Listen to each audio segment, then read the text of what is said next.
In Arizona for the last few weeks. They won 7 games in the closing seconds to get here. David Palmer will start handling the ball for Minnesota. Palmer to the 20 and down at about the 19.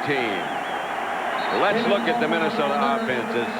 Tempers are on edge, I think you'd have to say. The offense led by Randall Cunningham. This is the second Randall Cunningham. His offensive line, they've been together 5 years. They're very effective. Led by Randall McDaniel and Todd Stussy on the left side. Jeff Christie also a key. Robert Smith, Charles Evans, Randy Moss, Chris Carter, and Andrew Glover will handle the ball for the Minnesota offensive coordinator Brian Billick. Of course, his name has been mentioned prominently in all the coaching changes from this year. He'll be a head coach somewhere. Cardinals blitz. They almost get to Cunningham. He dumped it. They have said they're going to blitz just about every play. Yeah, they're going to go after Randall Cunningham. That's their defensive line. They'll start with a 4-man front, but they'll make changes, and many changes in that. The 3 linebackers, Patrick Sapp starting, McKinnon and Jameer Miller, who had a big week last week against Dallas. Chavis and Williams, the corners. And Dave McGinnis. He, too, mentioned when people start searching for head coaches. Flags fly. You see Simeon Rice, he was out there, and he was jumping all around because he knows it's against Todd Stussy, the left tackle. False start. Number 73 offense. 5-yard penalty. Second down. Not necessarily a good start for Minnesota. Well, it was an interesting thing that the Cardinals use a lot of 5 defensive linemen, and they did it a lot last week against the Dallas Cowboys. And on that last play, that was a 5 defensive linemen. In fact, you see it here. Well, now they're in 4 defensive linemen. 2nd and 15. Carter comes in motion. Cunningham has caught by Chris Carter. He was covered pretty well. You know, Chris Carter is one of those guys that, you know, is a big, strong, physical receiver. And he gives Randall Cunningham so much confidence that you know that once you have this guy here and you just throw the ball in there, that he is going to go and fight and usually end up with it. And that's exactly what he did. He just found the hole in the zone, and Randall Cunningham threw it perfectly. David Palmer comes into the Minnesota backfield. On 3rd down, here come the flags again as the Cardinals jump free play. Pass complete to Palmer. And they're going to take the play instead of the flag, except the play never got started, did it? Yes, it did get started because it would be the defense that jumped. Now, if the defense jumps, it's a free offensive play. If the offense moves, then they blow the whistle. So that, as you said, was a free play. Number 74. Defense. You're exactly right. And Randall Cunningham knew that, and he just stood in there. And he had David Palmer. You see David Palmer coming out of the backfield. Randall Cunningham stood patiently and threw the ball. Here's the Minnesota version of no huddle. They're up and quickly ready to go. And the Cardinals again come on the blitz, and Robert Smith gets the carry. Patrick Sapp got there almost the same time the ball did. You know, this is the same thing that they did against the Dallas Cowboys. Is what they want to do is get the pressure right in here, right now. If we just start, you see, you want to step up. See how they step up? Then they want to hit the gap. You see, right here, you don't want to give it away yet, but you want to get up there and hit the gap after they have counted you as being back off. And that's exactly what Sapp did. He timed it perfectly. 2nd and 14. Single setback is Smith. Cunningham drops, has time. Pass caught. Chris Carter again struggles for a 1st down. I think that was one of the things that the Vikings have. As I said earlier, they're going to move the ball around, and they know that the Arizona Cardinals are going to take away Randy Moss. They're putting Aeneas Williams out there. They were playing him with a lot of nickel. So if you're going to concentrate on Randy Moss, what better guy to go to than Chris Carter? There's Enos Williams out with Randy Moss. And here's Robert Smith. And he can turn a shortly designed play into a first down, and he does. You know, and that's exactly what we're talking about. You know, you talk about the weapons, and here they go, and they're running, and, you know, I mean, they're throwing out there to Chris Carter. They're throwing the ball to Palmer, and then they say, well, it's about time we get a run in here, and they just hand it to Robert Smith. And watch not only the running and the vision he has, but the run blocking. This offensive line, the Minnesota Vikings, is the best offensive line right now in pro football. Leroy Horde is down the deep back. He's in there as a load runner and a blocker. And he is alone. Horde struggles for about 4. Andre Wadsworth. Yeah, he said about a month ago, he said, I'm the type of back, if you need a yard, I'll get you 3 yards. If you need 5 yards, I'll get you 3 yards. But he's even more than that. I mean, every time you say that, he can also break one through and get that 20 or 30-yard gain. And once he breaks through into the secondary, there's not a lot of anxious defensive back to tackle him. Have you noticed that? Yeah. And if I were a defensive back, I think I'd agree. Here's Robert Smith again. Puts his head down and gets about 3. This is a fine offensive line, and I think one of the keys, John, we've talked about it often, is that they've been together as a unit for about 5 years. Yeah, and that's where it all starts. I mean, if you don't have that, if you don't have this group right here, then you can have all the Randy Mosses and Chris Carters and Robert Smiths and all those guys you want, but it's very academic, because the first thing that happens is these guys have to block. 3rd and 1. Look who the quarterback is. David Palmer. Could be a direct snap to him. He can throw it as well as run with it. He got the first down. See, what they did is they came in and they switched. They put Randall Cunningham, the quarterback, out as a split left end. And then they put Palmer as a quarterback, and he just got in a shotgun. Here's Randall Cunningham. He's out here, and here's Palmer right here. You see, and they just snap it. They just snap it to Palmer. Now he starts out, and this is going to be a run here. But I watched him in practice the other day, and they also have a pass off of that with Palmer throwing the ball. Shades of the old single wing or the A formation. Yep, you got to watch these Minnesota Vikings, I'll tell you. Smith hit right at the line of scrimmage by Ronald McKinnon. You know, and you know, the thing is, we talk about these Vikings and all the weapons they have, and it all starts with that offensive line. But Brian Billick does a great job of calling this game, too, because he really does. You can have weapons, but if you don't use them and mix them up and become one-dimensional, you're easy to defend. The way Brian Billick is mixing these things up in his first drive is darn near really impossible to defend. Smith is the deep back. Cunningham rolls and gets it out to Smith. Inside the 5 to the 3. Lassiter. Well, it is Randall. You know, this is something Randall Cunningham is really starting out this game calm. You know, a lot of times quarterbacks start out and they're a little anxious early in the game. This is a bootleg. He fakes to the left, comes out here to the right, and just that easy touch pass out there to Robert Smith. You know, Randall Cunningham, the way he's playing now, he can throw every type of pass. With feel, with touch, when you have to throw it up and let somebody run in, he can do it. Yeah, but he's so calm. I mean, it looks like everyone is going hyper around him, and he's just staying calm in there. Horde.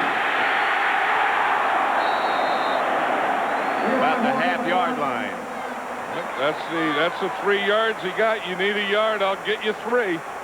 I would say that they leave Leroy Horde in there again. And, you know, Robert Smith is more of a slasher, and he'll get you the big plays. Leroy Horde is your pound guy that runs inside and gets you that short yardage. And he's usually the guy, if they run, that gets the ball, or if they don't run, they fake it to him. 9-year veteran from Michigan. 2 tight ends set up this time. Carter stays in. Horde goes into the end zone. Touchdown, Minnesota.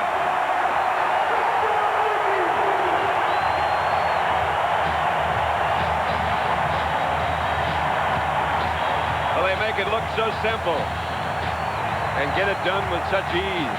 And if you're a defensive coordinator, where do you start to stop them? I mean, this drive was surgery. The Minnesota Vikings did surgery on the Arizona Cardinal defense, and they did it every way you can with darn near every weapon they have, and they haven't even used Randy Moss yet. That's so true. They have a trainload of weapons. 7-0 Minnesota. They took 7 minutes plus.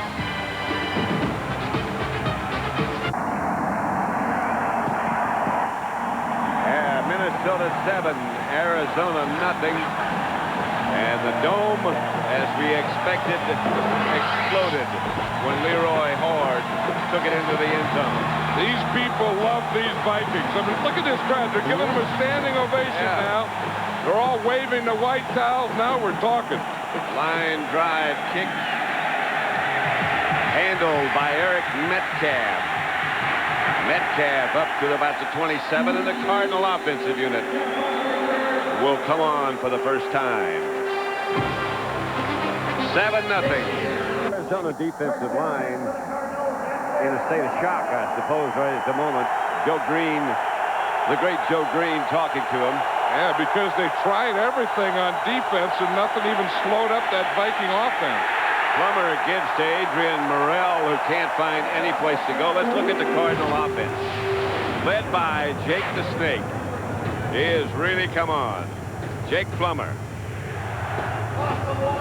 The offensive line in front of him, Brown, Dishman, Graham, Holmes, and Dexter. And Adrian Morrell deep. Larry centers the veteran. They go with the hurry huddle. The at the line and almost picked off. Almost picked off by Corey Fuller. Here's the Minnesota defense. They are very quick. Randall, particularly the front four. And so are the linebackers, Rudd, McDaniel, and Dixon Edwards. Cardinals again go at the line. That's the secondary. And they're ready to go in a hurry. 3rd and long. Plummer backs out. And now comes back, and here comes the flag. The noise is, no question about it, a factor. In fact, they were talking before the game that was the thing that they worried about, was hearing the snap count specifically on shotgun. Tom White is the referee. And you see what Jake Plummer tried to do. He tried to get into T formation, then he tried to get into shotgun. Then he couldn't hear, so he tried to get back up under center. And in doing all those things, time ran out on him. 3rd and 16, and you need to be very careful right here. Don't take too many gambles, Jake. They'll put this game out of reach in a hurry. Intended for Frank Sanders. We'll check out. We have Ron Pitts with us, and he's down on the field. Let's check out with Ron Pitts how loud it is. Pat, it is extremely loud down here. Now I'm about the 20-yard line, right even with the Cardinals. And I tell you, there's no way that Jake Plummer's offense could hear him make that call. That's one reason he tried to get back under the center. It is just deafening. Battle to you, Pat. All right, thank you, Ron. You look very dapper.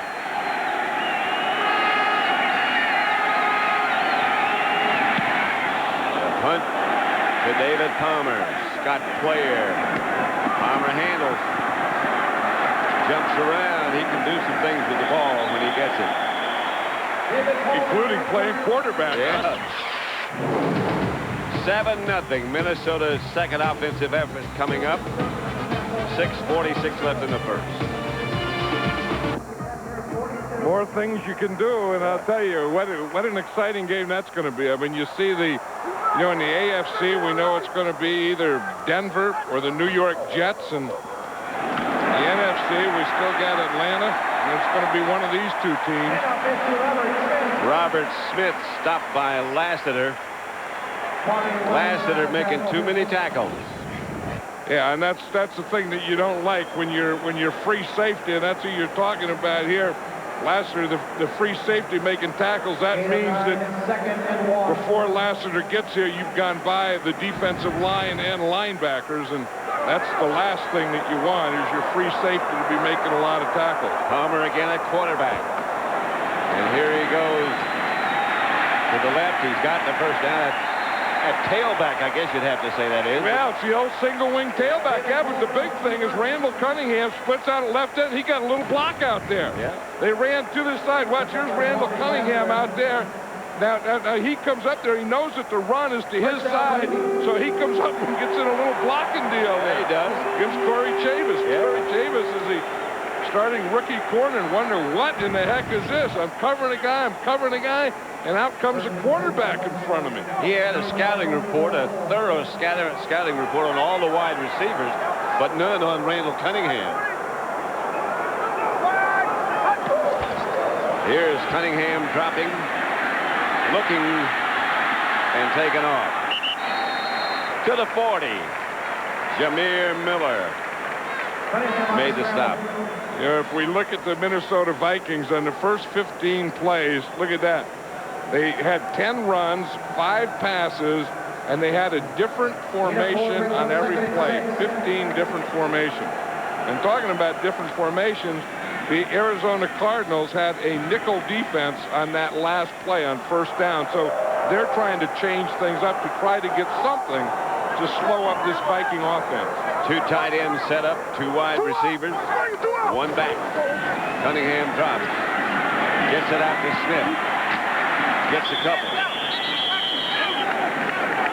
Yeah, this is the difference, I think, between regular season and playoff with Robert Smith.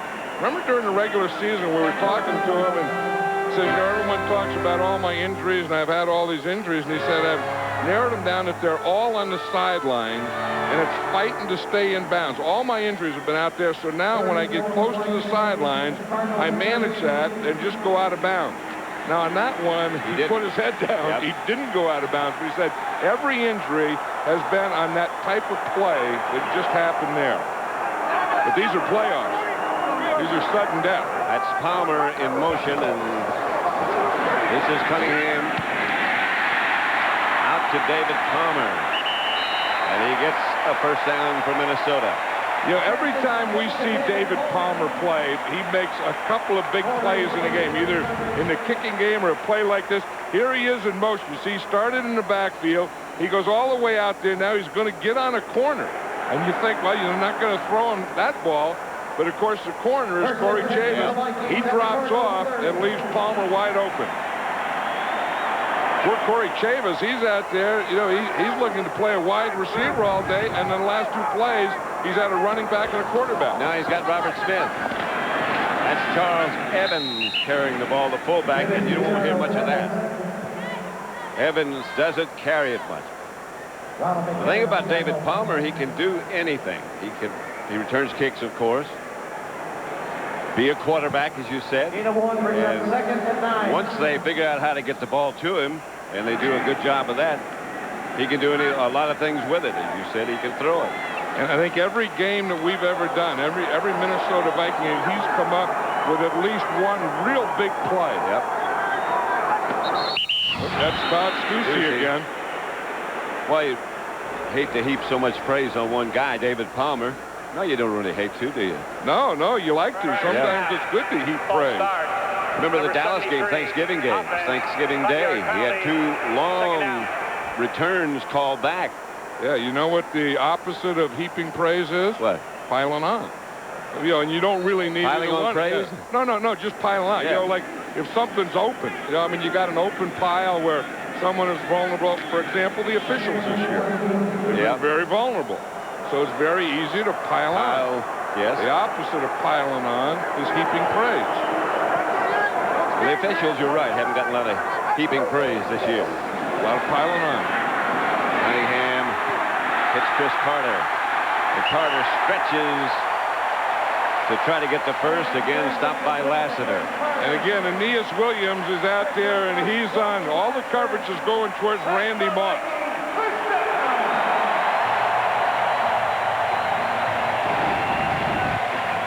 Watch Todd Stussy there after he's been offsides a couple times.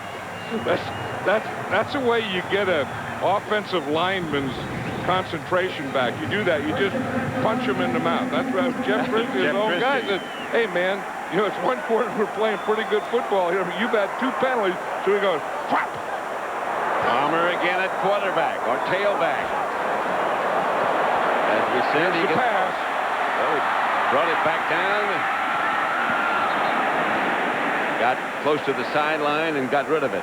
Yeah, I saw that in in practice. That's the one that he ran in practice. And in practice, it worked a lot better because he threw it for a touchdown pass, and that was the play that they were trying to set up. I mean, Palmer there, he's a quarterback, and he's going to come in there, and he ran to the right, and he ran to the left. Here he is here. He's going to come out to the right. Now, you see the 2 receivers here, and you'll see what he's looking at. Here's Randy Moss. He's running an option, and he's kind of covered down here. But the guy that he was looking for was a deep guy back here. That's the guy that he threw it to in practice. They can line up quickly again. This is Smith to the 10 almost. Just a little bit shy of a first. Speaking of being at practice, Friday we were there. Wasn't that a good practice? You know, everything that they do is up-tempo, and their defense is up-tempo, their offense is up-tempo, their scout team is up-tempo, and that's an amazing thing. The head coach, Denny Green, I've never seen this before, but he's done it ever since he's been at Stanford. He runs the scout team.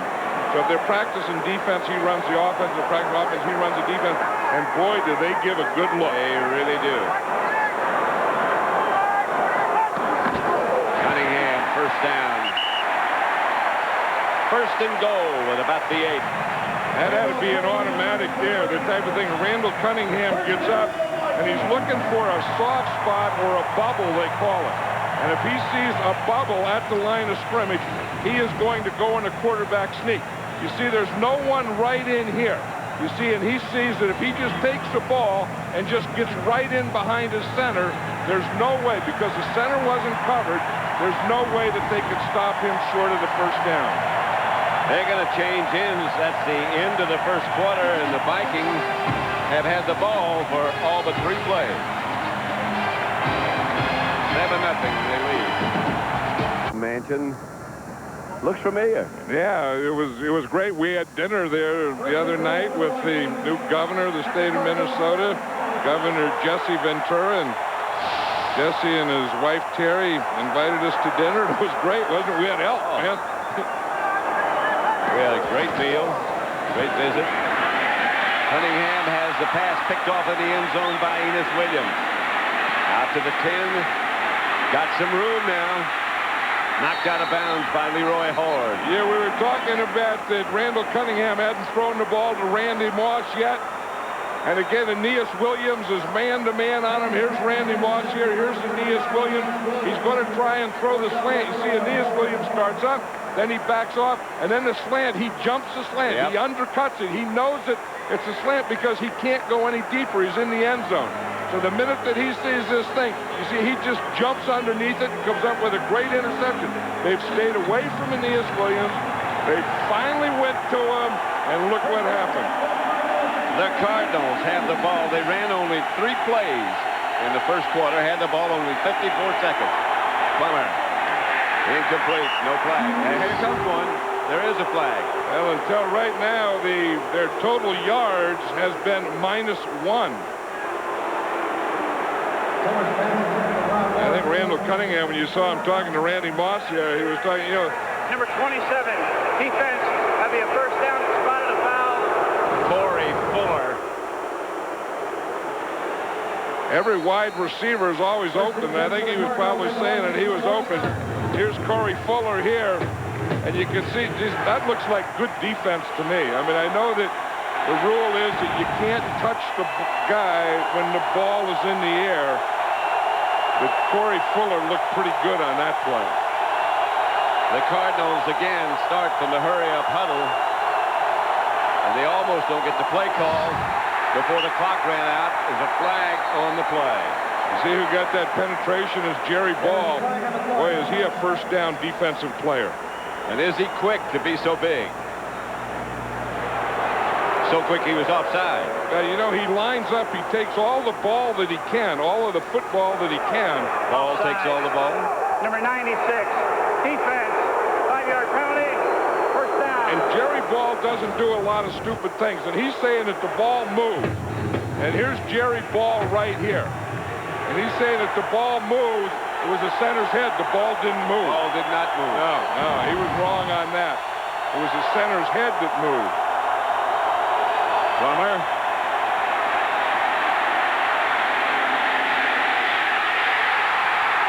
He led Robert Griffith perfectly. And Griffith of the Vikings brings it back up to about the 45. Robert Griffith is the strong safety who also plays corner on nickel. That time he was trying to throw the ball deep to Frank Sanders. I think Jake Plummer held the ball too long. Robert Griffith is another guy, a defensive player for this Viking team, that every time we see him comes up with big plays. Every time. Jake Plummer again, he's bootlegging to this side. See, he was going to throw to the right. Then he comes across his body to a secondary receiver. Robert Griffith was right there. Getting depth, and Frank Sanders really ran the pattern right into him. 3 wide receivers set up for Randall Cunningham. Robert Smith deep. Cardinals showing blitz. The Vikings pick it up, and he's going deep. Moss makes the catch. Inside the 20, the remarkable rookie, Randy Moss. Yeah, he was telling us the other day that he says if I'm even with the guy or in front of him, chunk it out as deep as you can. If the guy is in front of me, then just throw it short. And you see Aeneas Williams was in front of him, so he came back and get it. You see if the guy is on that side of you now, that's a new thing that they added. Yep. Beginning of the season. Now, it's you just, I'll run, and you chunk it deep, dog, unless the guy is in front of me, then you throw it short, and I'll out-jump him. And that's exactly what he did. Actually, it's pretty good coverage by Aeneas Williams. Well, it was real good coverage, but again, Randy Moss and Randall Cunningham, that's an added thing that they've had in the last 3 weeks. Minnesota timeout. You know, and you can bet that there's going to be a lot of players off this Viking team on that team, including the guy that was said, now you're talking. You don't pick an all-Madden coach, do you? I have, you know, I mean, we've had everything, you know, from time to time. We've had, you know, we've had coaches, we've had kickers, no kickers, we've had animals, we've had kids, we've had guys. I remember one year I was the kicker emeritus, and next year I didn't make it. Well, all Madden teams knows no boundaries. Smith nudges it down to about the 15, picked up a couple. Yeah, but that was, you know, that catch again by Randy Moss was the one that he was telling us about, that, you know, that he could get even with anyone and he could get by anyone unless the guy just ran deep. So he had to add the third thing. If the guy just runs deep and doesn't let me get by him or even with him so I can get by him, then just throw it short and I'll jump up and get it. And that's exactly what that play was. And that's what he does. Cunningham. Incomplete. Had a chance to be picked off by Jameer Miller. Yeah, but what time he had. I mean, Randall Cunningham looked to his left. I mean, you talk about read and progression. Watch his time. He's looking to his left, pumps to his left, comes back to the middle, pumps to his middle, looks to his right, and finally throws to his right. If you have that kind of time, you either have outstanding pass protection, or you have a very, very poor pass rush. And if Jameer Miller didn't stick up his hand, Robert Smith was open. That would have been complete. Look at Simeon Rice down here. He's going against Todd Stussy. He hasn't gotten close yet. Stance looks good. Touchdown. Andrew Glover, the tight end, and we haven't mentioned him yet. We haven't gotten to him.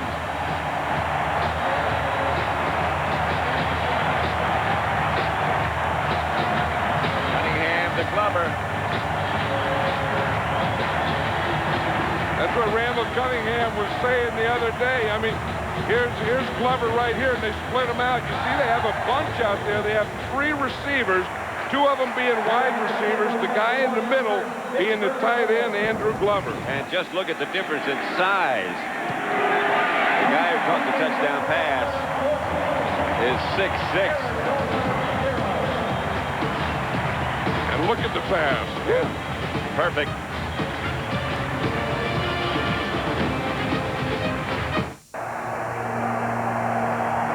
Minnesota 14, Arizona nothing. Second quarter. But this ball usually from Mitch Berger usually goes in the end zone or through the end zone. This one can be returned by Metcalf. But maybe it was a mistake. Chris Walsh down to make the stop at about the 15.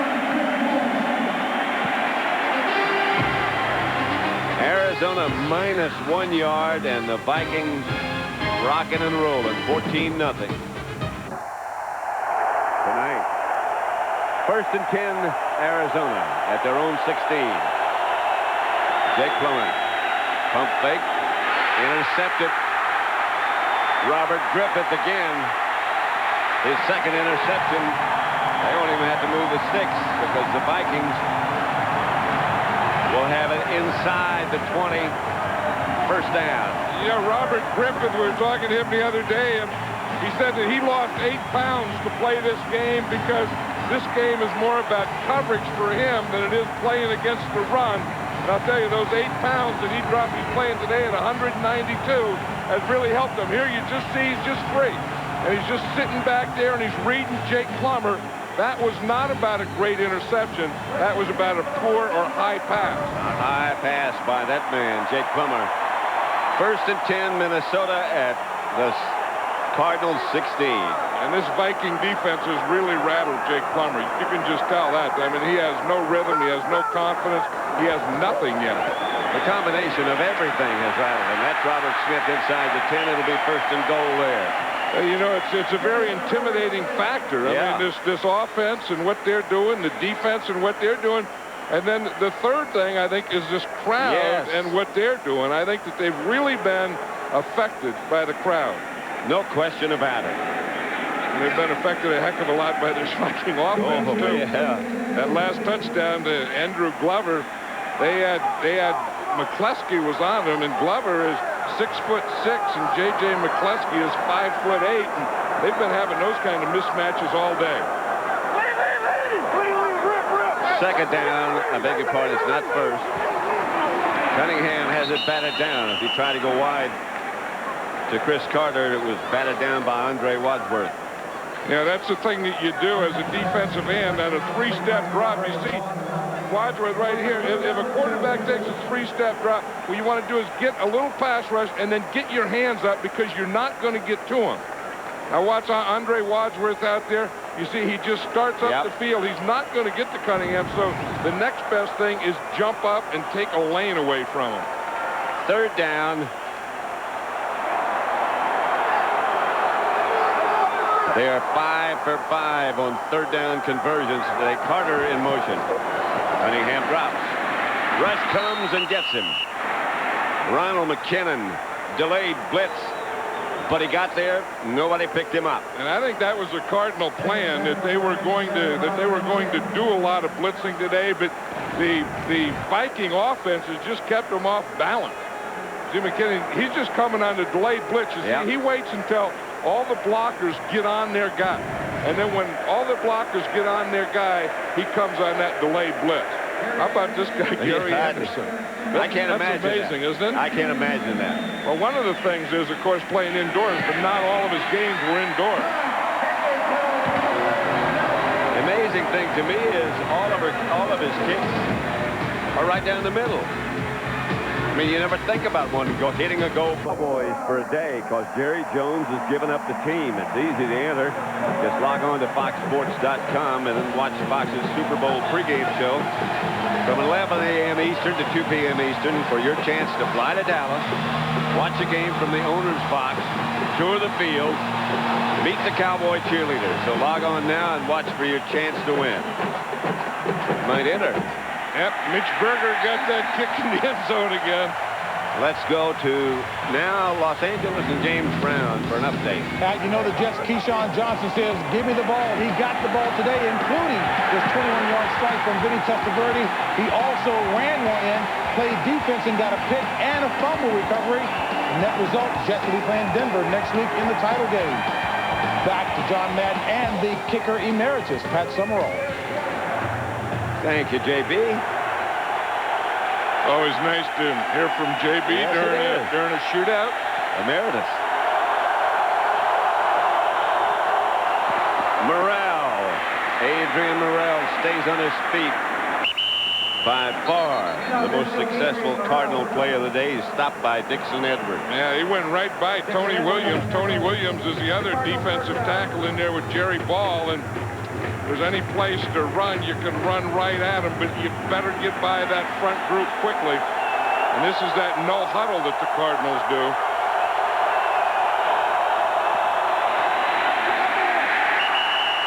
Morrell again, no gain. Stopped by Ed McDaniel.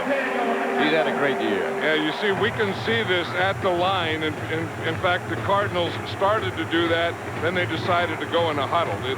Jake Plummer has two signals. He can either signal to huddle up and they come back, or he can signal at the line. The first one was at the line. This one was a huddle. Ron Pitts said they had decided to go on a quick count to try to take the crowd out of the game. Plummer outside to Larry Senators. Senators outside the 40. About the 41. And Jake Plummer has to get something started, and that's it. I mean, that's the first pass that he completed. And, you know, any quarterback, you know, I mean, it's easy to say a young quarterback has to do that to get confident. I think any quarterback has to get that first completion. You'll get something to build on, and when you're in the, you know, second quarter and you still hadn't had your first completion, you start to get a little frustrated. And I think that happened to Jake Plummer, or is happening to Jake Plummer. They need 3 for a first. And Jake goes on the fade pattern to Rob Moore, and he'll get the first. Yeah, see, anytime you see a press coverage, that could be an automatic. Now, here's a press coverage right here. And you see he gets right by Hitchcock. That's a heck of a move by Rob Moore. Yeah. Not making the catch, but that move, that swim move, in fact, that's a defensive line move to get away from the press corner because you know that you're going to get that quick up. And they hurry up again. Morrell gets away from one tackler, gets the ball ahead, stopped by Tony Williams, but gets 3 or 4. Now we can see the at-the-line huddle right here. You see all the guys come in. Jake Plummer tells them all what to do. Now they go out to their assigned position. They give them the formation and the play. Ready to go with more than 20 seconds left on the play clock. Morrell. Lost. Flag on the play. You know, that's the good news of that fast-paced offense is that you can get up and you can get a lot of plays off, but if you don't get first downs, then it works against you, because what it does is it brings your defense right back on the field. And they don't get much time to rest. Number 90. Offsides against Minnesota. Derek Alexander. Mark Trestman was saying last night, and other members of the Cardinal staff were saying, is Foge Fazio handles the defense for Minnesota. Yeah, you see what Foge is doing there is he has the wristband. Now, if they use the at-the-line huddle, he's going to use hand signals.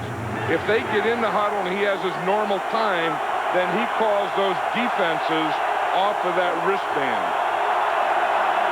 Deep is Morrell. Plummer. Incomplete. Flag on the play again. I started to say, Mark Trestman was saying that this hurry up, this at-the-line business fits the personality of Jake Plummer. It does. The Vikings were in a zone blitz. Derek Alexander dropped out. Number 96 defense lined up in the neutral zone. It's a 5-yard penalty. That's Jerry Ball.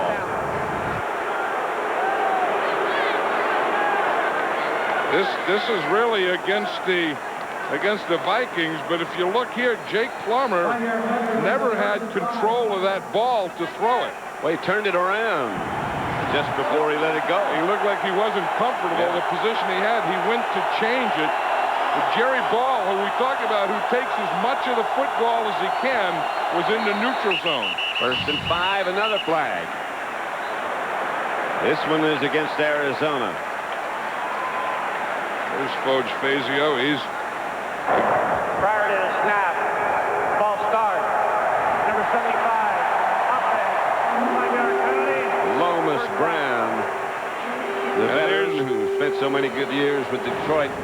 That's the last guy that you would expect. Lomas Brown here, a 14-year veteran. And if you have to say, you know, who's the best offensive lineman on this Cardinal team, it's Lomas Brown. Who's the most consistent, it's Lomas Brown. Who would be the last guy that would be jumping? I mean, he played all those years at Detroit. He played so many games here. You would say Lomas Brown.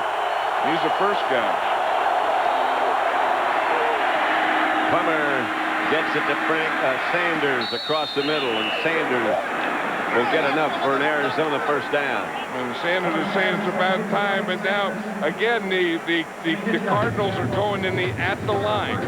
You see, they're not huddling up; they're just right at the line. He just calls the plays. He tells the formation here. You see now the Vikings, they can't turn their back. That's a big thing in the defense, is you can't turn your back to the offense because you never know what formation they're going to get into, when they're going to break, or when they're going to snap the ball. That's one of the things the Vikings were saying. We got to remember to face them. Handoff is to Adrian Morrell, was stopped right at the line of scrimmage by Dixon Edwards. Flag again. You know, whether this thing is really effective or not, and it is working pretty well, this at-the-line huddle, it's getting a lot of penalties on both sides. A lot of people in the conference. Well, I think they have 3 in the conference and 2 that are guard dogging them. There's no infraction on the play. 2nd down. False alarm. I wonder if there were no infraction, what it was. What was the discussion in the conference about? I don't know. I mean, someone must have... That's Mark Trestman.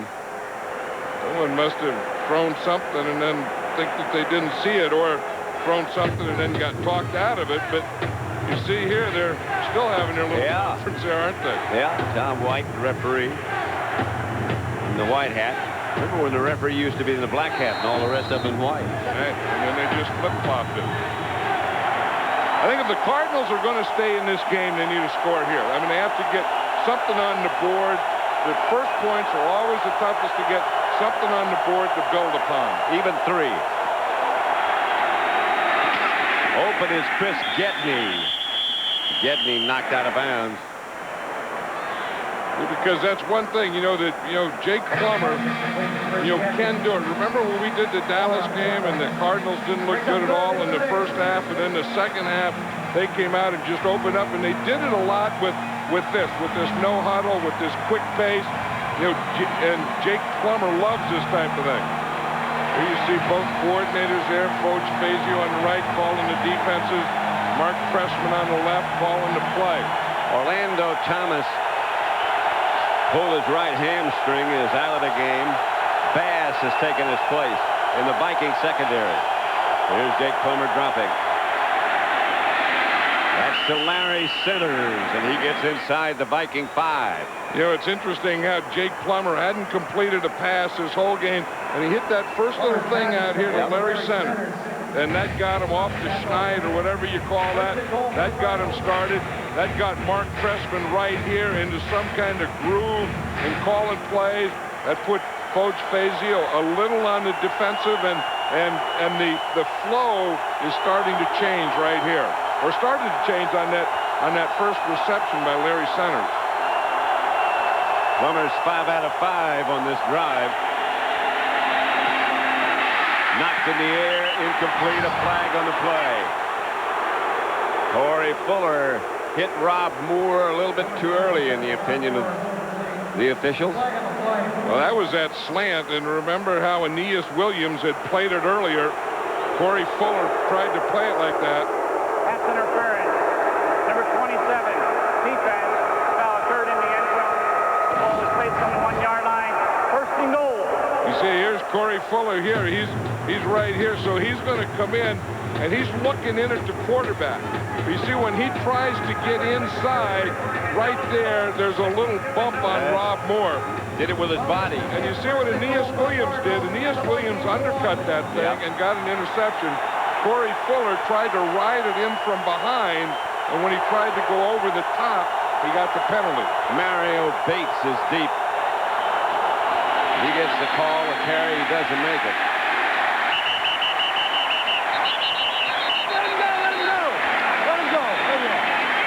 Let him go, they say. Let him unstack. Yep. Adrian Morrell is the starting tailback for this group. It's Mario Bates they put in at short yardage and goal line. And you see Bates, he's in the high formation. Jurius Hayes is the lead blocker. And the Vikings give him nothing right there. Second and goal at the 1. Dwayne Rudd was right there at the hole. Both of those safeties were up there. That's another guy who's looked good every time we've seen the Vikings play. Robert Griffith. Plummer tries to sneak it in. There's a flag on the play, and Plummer didn't make it. Who was that flopping there in the ground? It had to be John Randall, but it wasn't. It was Jerry Ball, I think. I want to see that. Well, it was Tony Williams, I guess. Number 75. That's a tough penalty. 5-yard penalty. Second down. Lomas Brown. Yeah, they call it again on Lomas Brown. No, that's not Lomas no, Brown. it's not. I'll tell you who it was. There was a guy next to Lomas Brown who was Mike Devlin. Yep. He's a backup offensive lineman, comes in on goal line. Playing tight end. And plays tight end. What a tackle on Jake Plummer. All that's going to do is knock him back and get him out of a running situation. 4-3-9. Going to reset the clock. They lost 2 seconds. But that they also lost a run position. 39 seconds. Thank you. Because of that penalty. So now I would think that on second down that this would be a passing play. The Cardinals are in 4 wide receiver look. Plummer, quarterback draw. Gets back to about the original line of scrimmage. That's not a bad idea. You know, he just reads the box. And he goes in and he goes 4 wide receivers. And if there's 5 men in the box, you see they got 1, 2, 3, 4, 5, then he's going to run the ball. If there were 6 men in the box, he would pass the ball. He just had too far to go. Had he needed about 3 or 4 yards, that would have been a touchdown. Yep. But he needed about 5 or 6, and that led, you know, that extra couple yardage gave him the time to react to it. Third and goal at the 1. Bates is deep. Plummer's going to throw it. Does throw. Incomplete. Getney couldn't find the handle. Thought he had it for a moment. Well, Jake Plummer finally got something going. The Cardinals got into a roll here, so now they can start playing offense. Getney is a backup tight end, and they like him in the passing game a lot, and they throw to him. That's a perfect pass. I mean, he was right there. Jake Plummer threw it exactly where he had to. Chris Gedney just dropped the ball. No field goal. I can't believe this. You don't have to do this early in the game. Adrian Morrell is deep. Fake is to him. Jake Plummer looking. Got to throw it to somebody, and throws it out of the end zone. The Vikings stop them from scoring, but there's a flag on the play. Yeah, and that, I mean, I've always said that the toughest points to get are the first ones. You always get on the board. I can't see them going for that on 4th down. Personal foul. Roughing the passer. Number 57. Get the quarterback out of bounds. That'll be a first down. Wow. Look at this. Jake Plummer throws that ball. Dwayne Rudd comes across. Watch Rudd. He's trying to avoid that. He's not trying to hit him, or at least he put his arms out like he was trying to avoid him, but he did hit him with his chest. Oof. Cardinals dodged a bullet there. I mean, this is going to be. That's a tough call. Yeah, that is a tough call, but The thing is Rudd could have stopped. I mean, he put his hands out there, but he could have stopped. The key to the whole thing, I guess, is that was 4th down. Now it's back to 1st down. They got 4 more pops. Yeah, and the mistake that the Cardinals made, they got erased. They had an eraser on that pencil. Oh, boy. Do they ever. Bates gets in the end zone. Touchdown, Arizona. Touchdown, Cardinals. You saw Vince Tobin signal go for the extra point. Don't go for 2. Yeah, well, they finally got on the board, and Jake Plummer is getting some confidence now. The offensive line has some control. They got a break by getting that penalty when they elected to go for it on 4th down, and now they're back in this game. Yeah. But again, it all started with that little pass to Larry Centers, and that's why Larry Centers is so important to this Cardinal offense and always has been. 13 plays, 80 yards, 7 minutes, 52 seconds. That was the second play, the play you're talking about, second play of that drive. Flags on this play. And isn't it something how the tempo of this game has changed? When the Cardinals went to that no huddle, it changed the whole tempo, and we've had about 7 or 8 flags since that point. And how about the noise? Listen, the crowd has settled down. 94 offense, a 5-yard penalty, retry. Well, that's always been the way to take the crowd out of there, is to do well, because if you're doing well, if you're the visiting team and you're doing well, then if the crowd yells, they're yelling for you. Chris Jackie hit the extra point. Now he'll have to do it from 5 yards further back. Since they changed the pace on this game, it's gotten a little sloppy, hasn't it? Yeah, it has. More competitive, but more sloppy. It's a game instead of a blowout. And the extra point by Jackie is good, and it's 17-7. A groove here, and again, they had that 4th down penalty, but that was a good call by the officials. I mean, Dwayne Rudd could have stopped and didn't, and hit Jake Plummer out of bounds on 4th down. That's David Palmer, breaks away. Out to about the 26. He makes things exciting.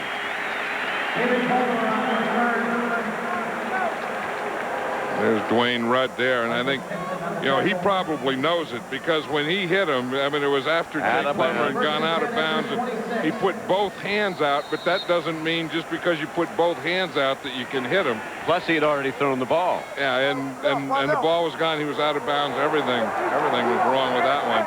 The Cardinals are in a nickel defense, 5 defensive backs now on 1st down. Cunningham put his hand on his left hip as if to change the play. That's Robert Smith.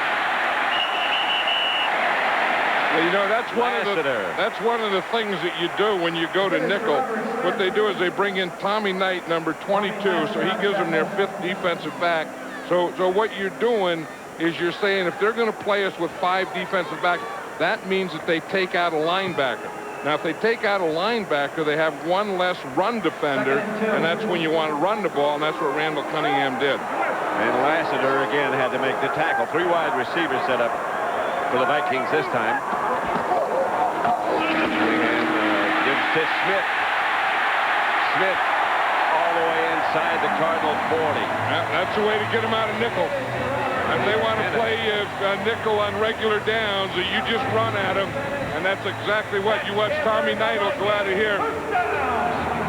Here we just see Robert Smith here, and we look at the block. You see Jeff Christie does a great job. Not a good job. He does a great job of getting movement on the nose tackle.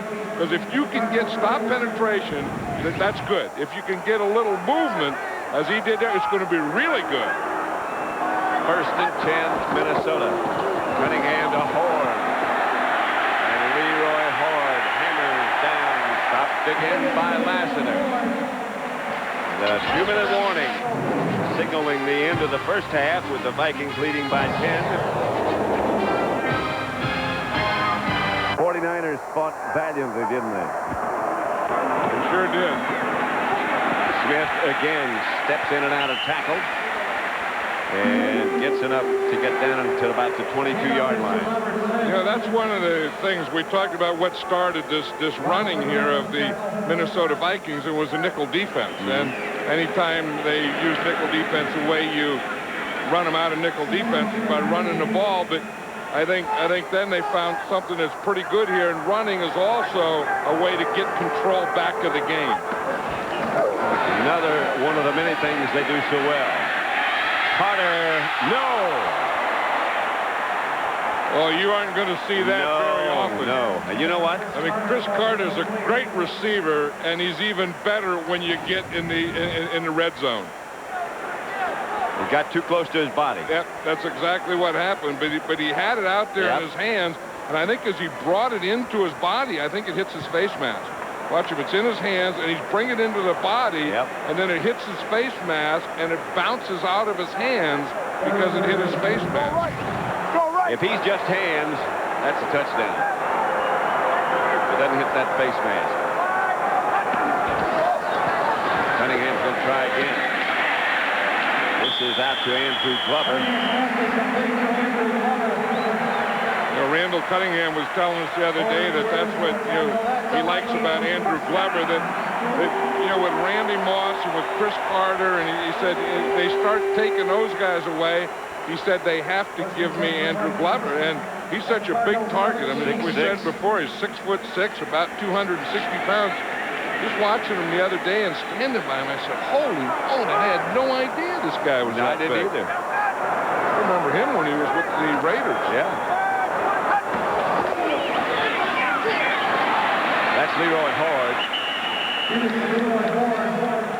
Coming up on the Visa halftime report, JB, Terry, Howie, and Chris will have first half analysis plus highlights of the first game, the Jacksonville, New York Jets game. And our Fox Sports ticker will have up to the second stats. That's all coming up on the Visa halftime report.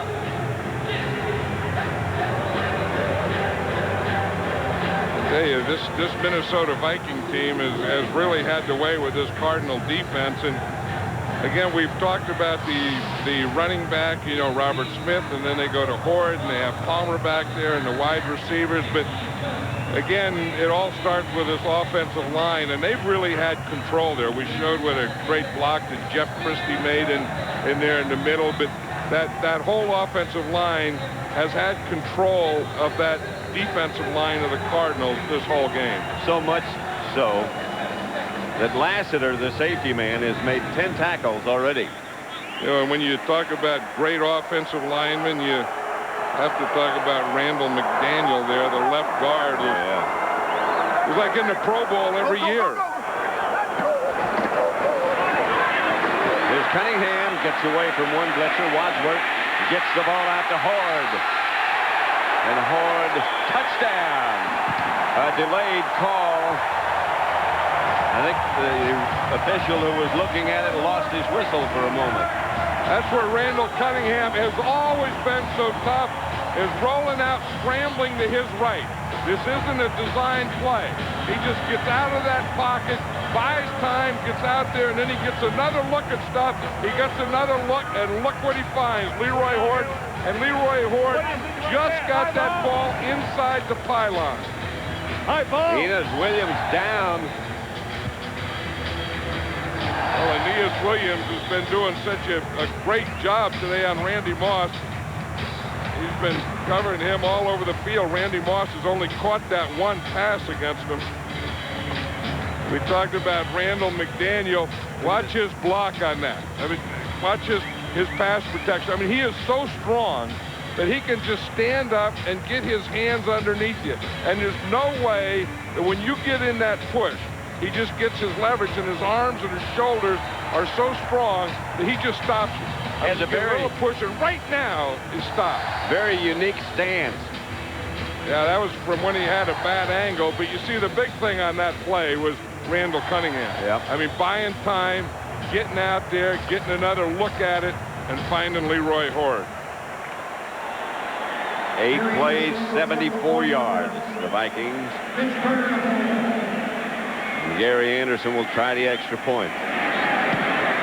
And again, he hasn't missed a kick of any kind. Extra point or field goal. There's only one word for that, isn't there? Yeah, it sure is. Don't forget, again, coming up on the Visa halftime report, J.B. Terry, Howie, and Chris will have the analysis of the first half. Highlights of the Jacksonville, New York Jet game. Our Fox Sports ticker will have up to the second statistics. That's all coming up on the Visa halftime report. Randall Cunningham. He is like, well, not only a new man, a different man. And you know, he's doing it so calmly that he makes everything look easy. And he's doing everything in a relaxed mode. Yeah. Usually with a smile on his face. And even during a football game, can find a place for a laugh. Red McComb. There's a smile on his face, too. I'll tell you, what an addition he's been to this Minnesota Viking franchise. I mean, he came in and bought this team, and they were kind of in turmoil, and he took over and said that he's the guy, and he's the one owner, and gave Denny Green a contract extension, gave all his assistant coaches new contracts, and put some organization back into this organization. The Minnesota Vikings needed Red McComb. The NFL needed Red McComb. And he is really, really having a good time. How could you not? Yeah, I mean, he first took over this team and said, I don't see how we can lose a game. We may win them all. And he hadn't seen him lose a game. Yeah, they've only lost one, and he wasn't there. Red said, heck, this NFL's easy. Yeah. Paul Tagliabue, the commissioner's up there with him someplace, I think. Berger hammers it out of the end zone. And did he get energy on that one? Now, Berger, after he kicks off one like this, he comes over and he eats a candy bar. Yeah? You know what I can't understand? He keeps the candy bar in his shoe. Now, he goes over, and there it is right there. You see, he has a Snickers in there. He takes a bite of Snickers, but, you know, in all the years then he that puts I it coached, back in the shoes. I know, but of all the years that I coached and all the teams that I had, any time that a guy would have a candy bar, someone else would eat it. I don't know why all the other players leave him alone. Why some guy... Because it's in his shoe. Yeah, but that's rap. I mean, who's can't turn a football game? I'd eat a candy bar out of a shoe. Somebody else's? Larry Centers. He's got it. In case he wants to know what time it is, he's got his watch in there. That has to be a kicker's thing. He said the other day, he said, you talk about the candy bar, you talk about shoes, you talk about what? He said, how about the fact that I'm a good kicker? And I said, yeah, okay, you're right. Sometimes a guy has a little quirk here and there, and kickers tend to have little quirks here and there, and they do indeed. Then you tend to get on their quirks, and you forget how well they play. I've always maintained that that was the bottom line. Well, Mitch Berger, plays very well. I mean, we know that I mean, he gives them such good field position. I mean, when he kicks the ball off, the best friend of a kickoff coverage team is a kicker that kicks the ball into the end zone. And that combination of Mitch Berger and Gary Anderson is something on this Minnesota Viking team that doesn't even get talked about. By the time you get through their offense and a few defensive players, you never get into the fact that, hey, these kickers are also the best. Well, how much... there they are, and that's what they've done this year. That includes today. They have 42 touchbacks. That means the ball is kicked in the end zone and they don't return it. And Gary Anderson, like I said, was only one word for that. Yeah. You got it. Well, how much time, I started to say, how much time do the special teams spend on the field? They say it's about 15%. Didn't George Allen figure that out one time? Yeah, I mean, or more than that, I think. But, and it has to be given equal time in all areas. Jake Plummer, the receiver, the intended receiver, fell down or was tripped. It was Rob Moore. It was funny how the Vikings, took back where they let the Cardinals, get a little play, get a touchdown, kind of get some rhythm going, and then they took back control of the game, and the way they did it was with their offensive line and the running game. And then that rested their defense because of the long drive. Now the defense can come in there, they're fresh, they can go after them, and all these things is what team play and chemistry is all about.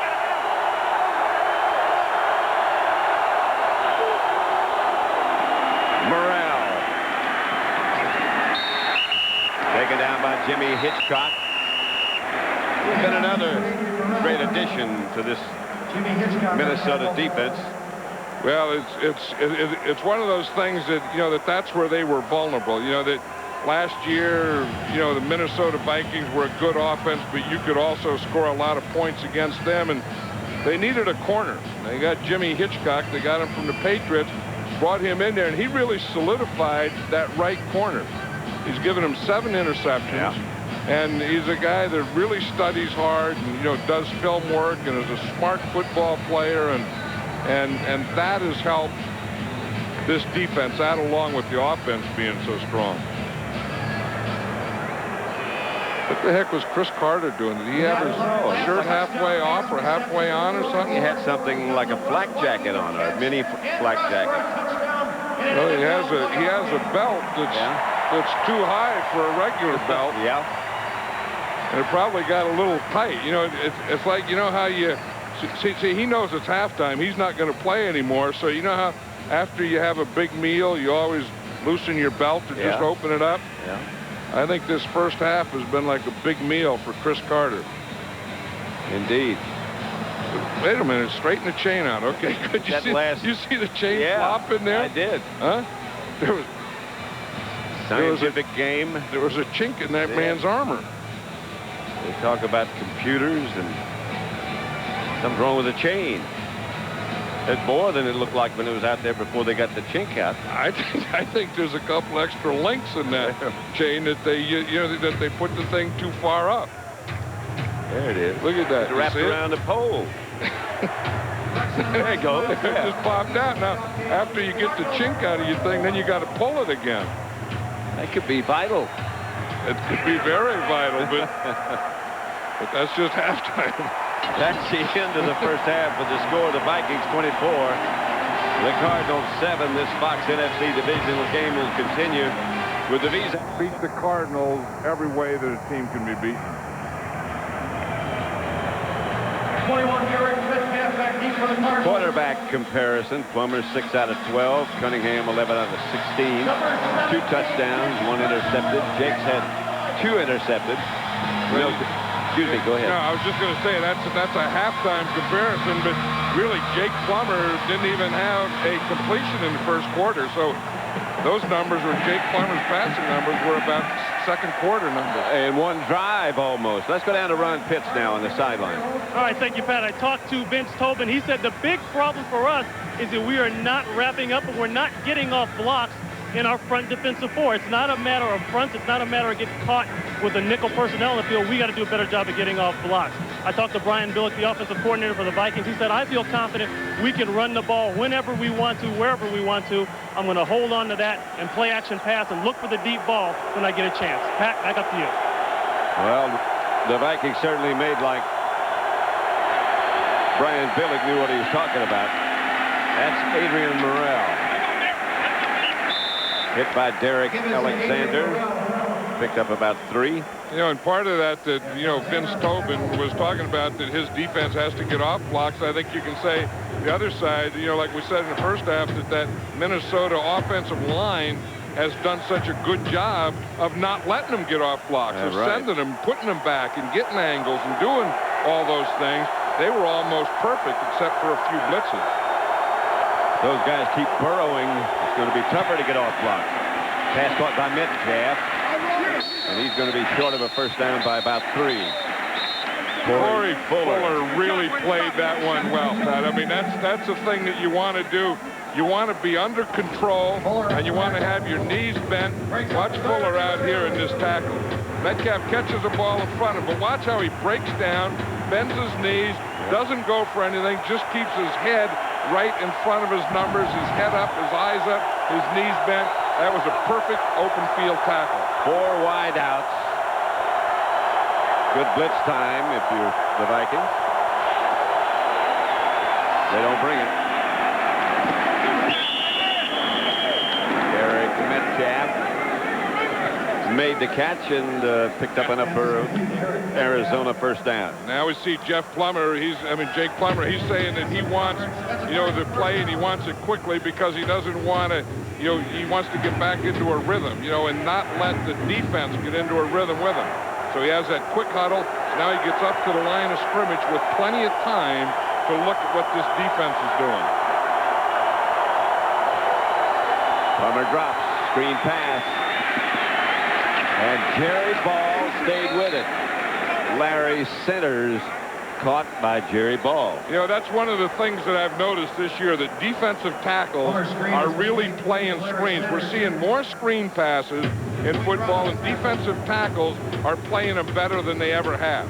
That the minute that they see screen, instead of continuing to rush the passer, they're just running straight down the line, and they're meeting the receiver right at the line of scrimmage.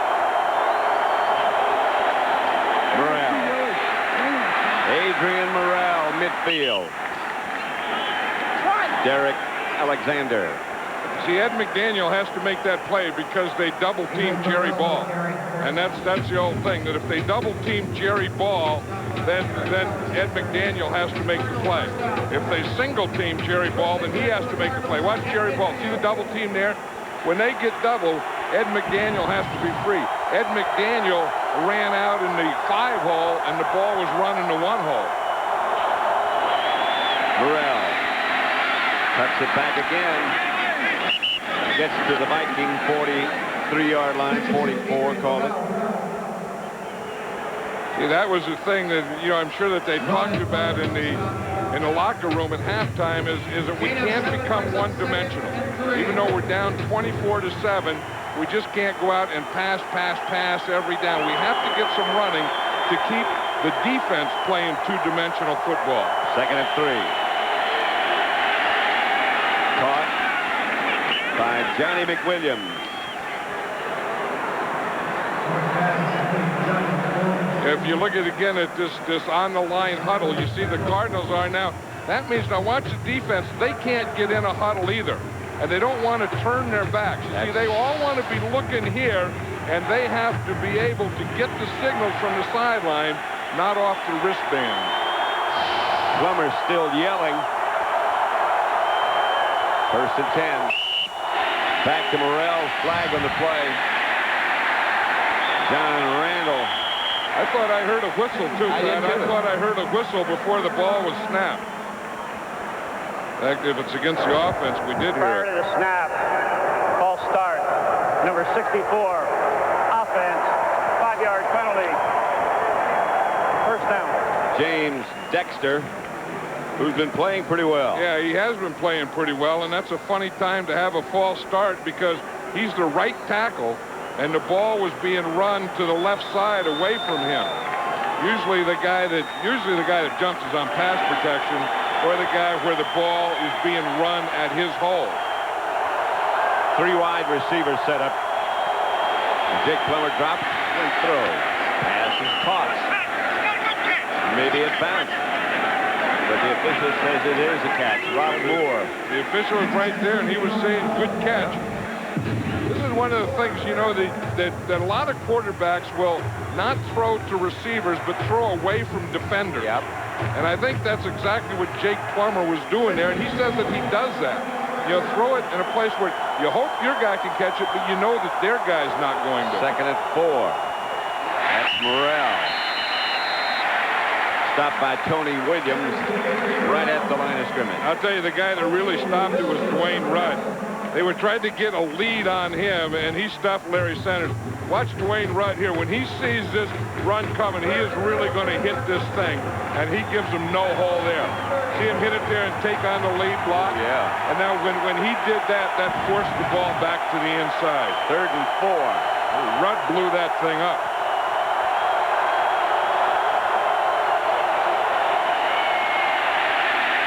Plummer gets rid of it to Rob Moore, and Moore is inside the Viking 10. That is Jake at his best. Yeah, that's why they call him Jake the Snake, because he's never out of it, and that's the way he plays. I mean, he's always having fun, and he's a guy that the ball is always alive. And you see he steps up here, then he moves around, and they got hold of it. He throws it back across his body, throws it to the other side. Up over his head. That's it. Well, he says that he practices throwing from every angle. He calls it practicing the clock. He says because you don't get to throw the ball just perfectly every time. Morrell gets down to about the 2. Yeah, that's pretty good running here. Like that last one that Jake Plummer threw, that was his first completion of breaking the pocket, and that's usually what he does so well. But yeah. I think the thing, we talked about how Minnesota lost control there for a little, lost some momentum, and they got it back with their running. The Cardinals are getting it back with their running. Plummer didn't get in. Pass was complete to Sanders, but didn't break the plane. Corey Fuller has made 2 real good tackles on this drive. We talked about the earlier one in the open field tackle. So watch him on this one. Watch Corey Fuller right here come up and whack. That's the thing. He just knocked him right back where he came from. I mean, that was a tackle. I mean, you get underneath, you get leverage, and you just give him a lift.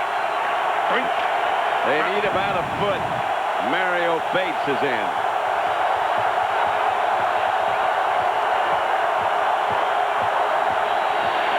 Plummer throws it out of the end zone. Intended for Johnny McWilliams. No chance to catch it. And no sign of the field goal team yet. Well, the field goal team is lined up over in the sideline. You see that Vince Tobin just walked in there, but they're going to go for it. Yep. Again, I don't know that they have to. I mean, every time I would get down here in a game like this, I would always take the field goal. They got a break the last time, remember, they were down here. They got 8 runs at it. Yeah, well, it was a 4th down, incomplete pass, and Dwayne Rudd hit Jake Plummer after he threw the ball out of bounds. I think the Cardinals are going to take time out. Yeah. Well, yeah, let's talk this one over.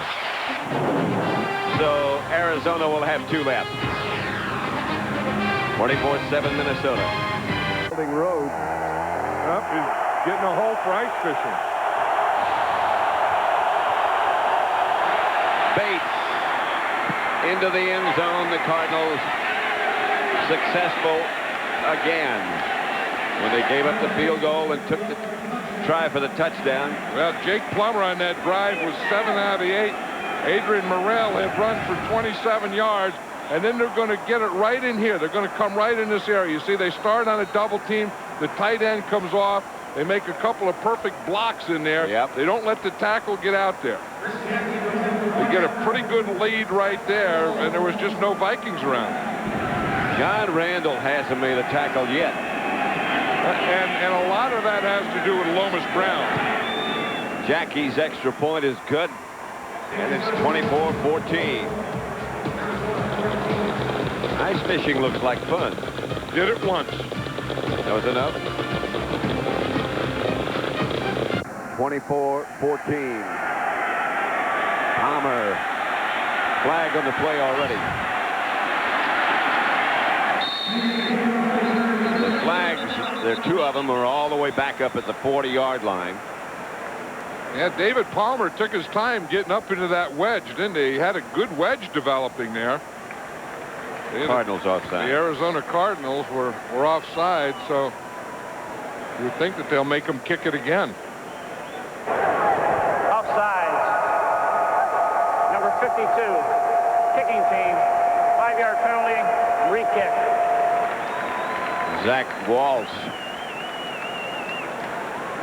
7:15 left to play in the 3rd. The Vikings up by 10.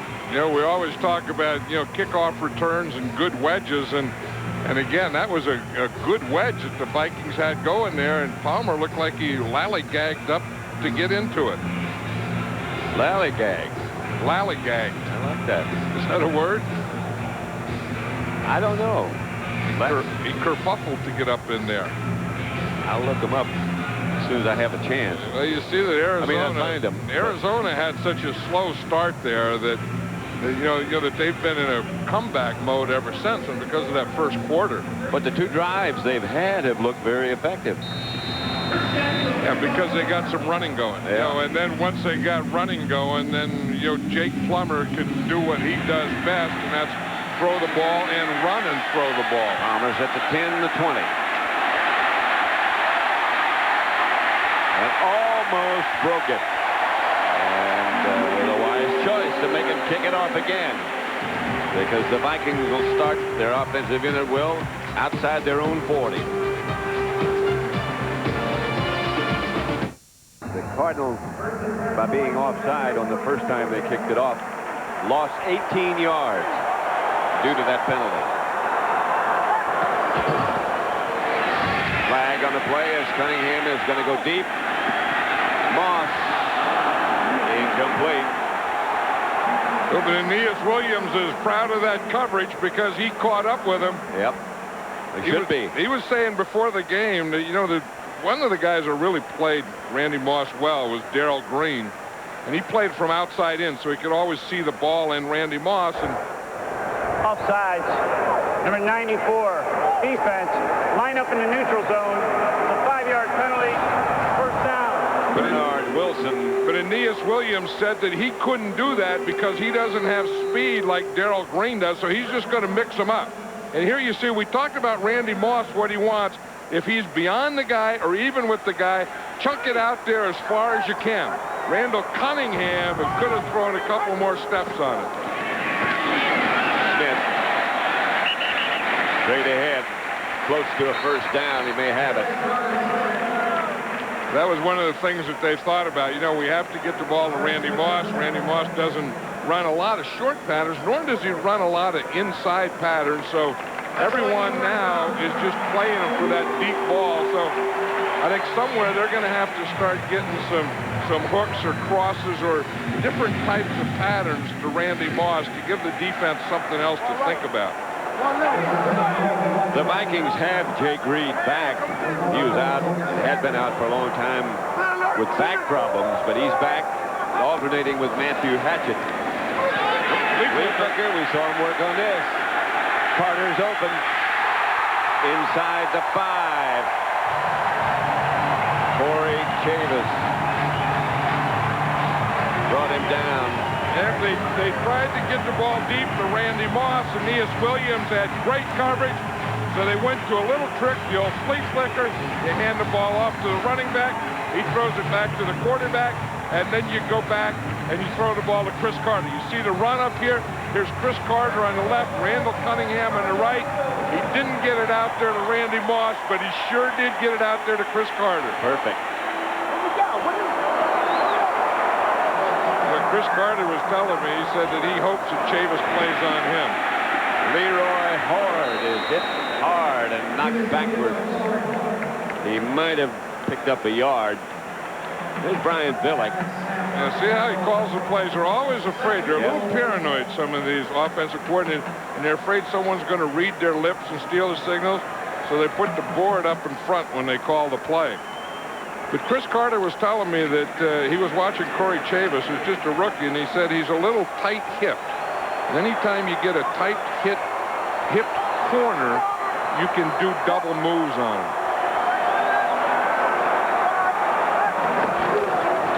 Cunningham, the fade, over Moss's head. Moss is getting a little frustrated there. And Aeneas Williams was right up there talking to him. He's going to run all the way back to the huddle with him. Aeneas Williams said, you didn't have anything. Randy Moss said, I had something. This is where he's telling him, just chuck it up in the back of the end zone, dog. See, he wants it right now. He wants the ball quicker, and he felt that he just had to wait too long, and the ball was overthrown. See, because he did a good position. Randy Moss got in good position to let Randall Cunningham throw it to the outside. He just threw it too far to the outside. 3rd and goal at the 1. Catch was made by Chris Carter, but maybe he shouldn't have. When he threw the ball, did he throw it at the official? I don't think he threw it at the official. I think that Randall Cunningham, the throw, brought him back. It did. He was in the end zone, and what the official's saying is that he bobbled the ball. The ball was being placed in this spot because he was bobbling the ball. There was no original forward progress. 4th down. You see, there was no original forward progress, which is true. He didn't have control of the ball. He was bobbling the ball, so it couldn't be forward progress stop there. See, he still doesn't have control. He finally gets control, so that's where they counted him down. Anderson hits the field goal from 20 yards out. Puts Minnesota ahead 27-14.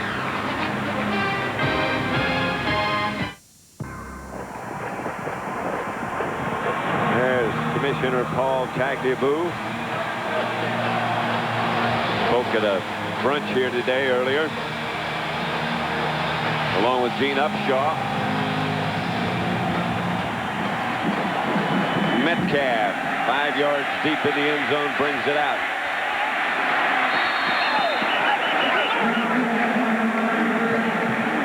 (27-14). The Vikings in control at the moment. The Cardinals have put together 2 good-looking drives. 1st and 10. Fumble. Plummer gets it back. Yeah, we were just looking at the statistics when the Cardinals get in the huddle and when they don't get in the huddle. You're going to see the fumble here. He just never got the ball. I mean, he was getting out of there before the ball came out. At least with this artificial turf, the ball just bounced right up in his hands. But look at this. With a huddle, they average 2.4 yards per play. With no huddle, 6.7 yards per play. Plummer to throw. Has Rob Moore out of bounds. You know, Jake Plummer looks, when you meet him, spend some time around him with him, he looks so frail.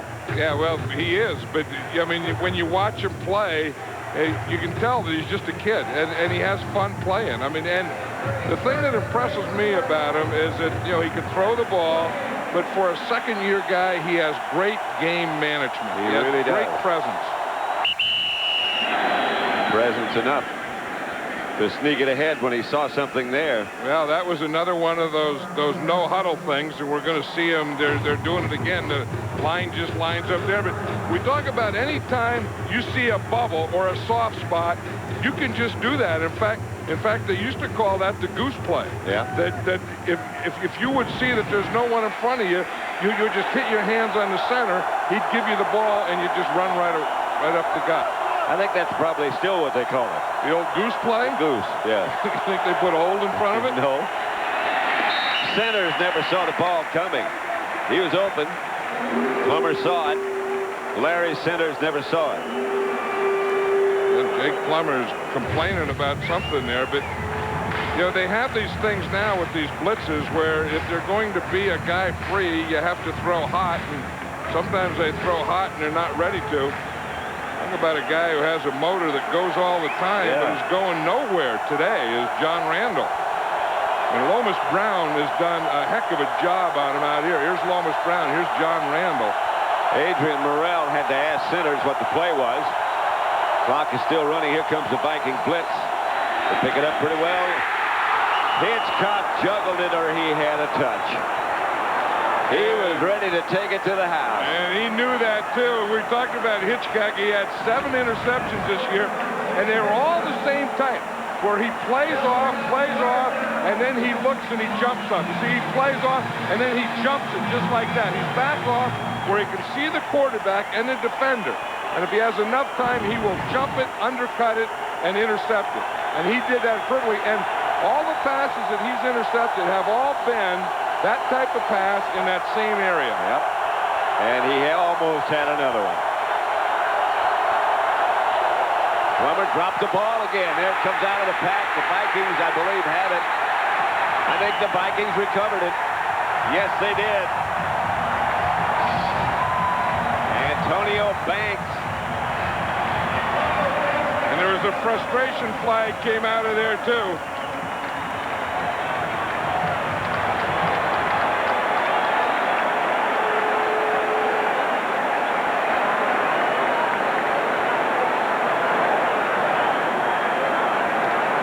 Discussion going on. Minnesota got the fumble. Banks recovered the fumble. Let's see. Just watch this, man. The ball came up there, and Jake Plummer didn't close his hands on it.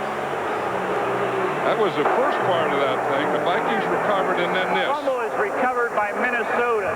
After the recovery, we have a personal foul, unnecessary roughness, number 75, which is enforced from the 20-yard line, half the distance to the goal, first down. Number 75, that was Lomas Brown. Again. He's the left tackle who's been doing such a good job out there on John Randall. You see the snap, Plummer just didn't close his hands. The ball's there on the ground. Then it comes out. The Vikings recover it. And here comes Lomas Brown right there.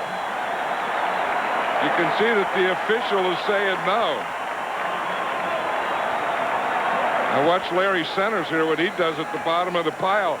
That's what I said. Those were frustration penalties. Yes. Lomas Brown was frustrated, and Larry Centers was frustrated. Two veterans you wouldn't expect to do things like that. Well, and Jake Plummer fumbled the snap that started it all.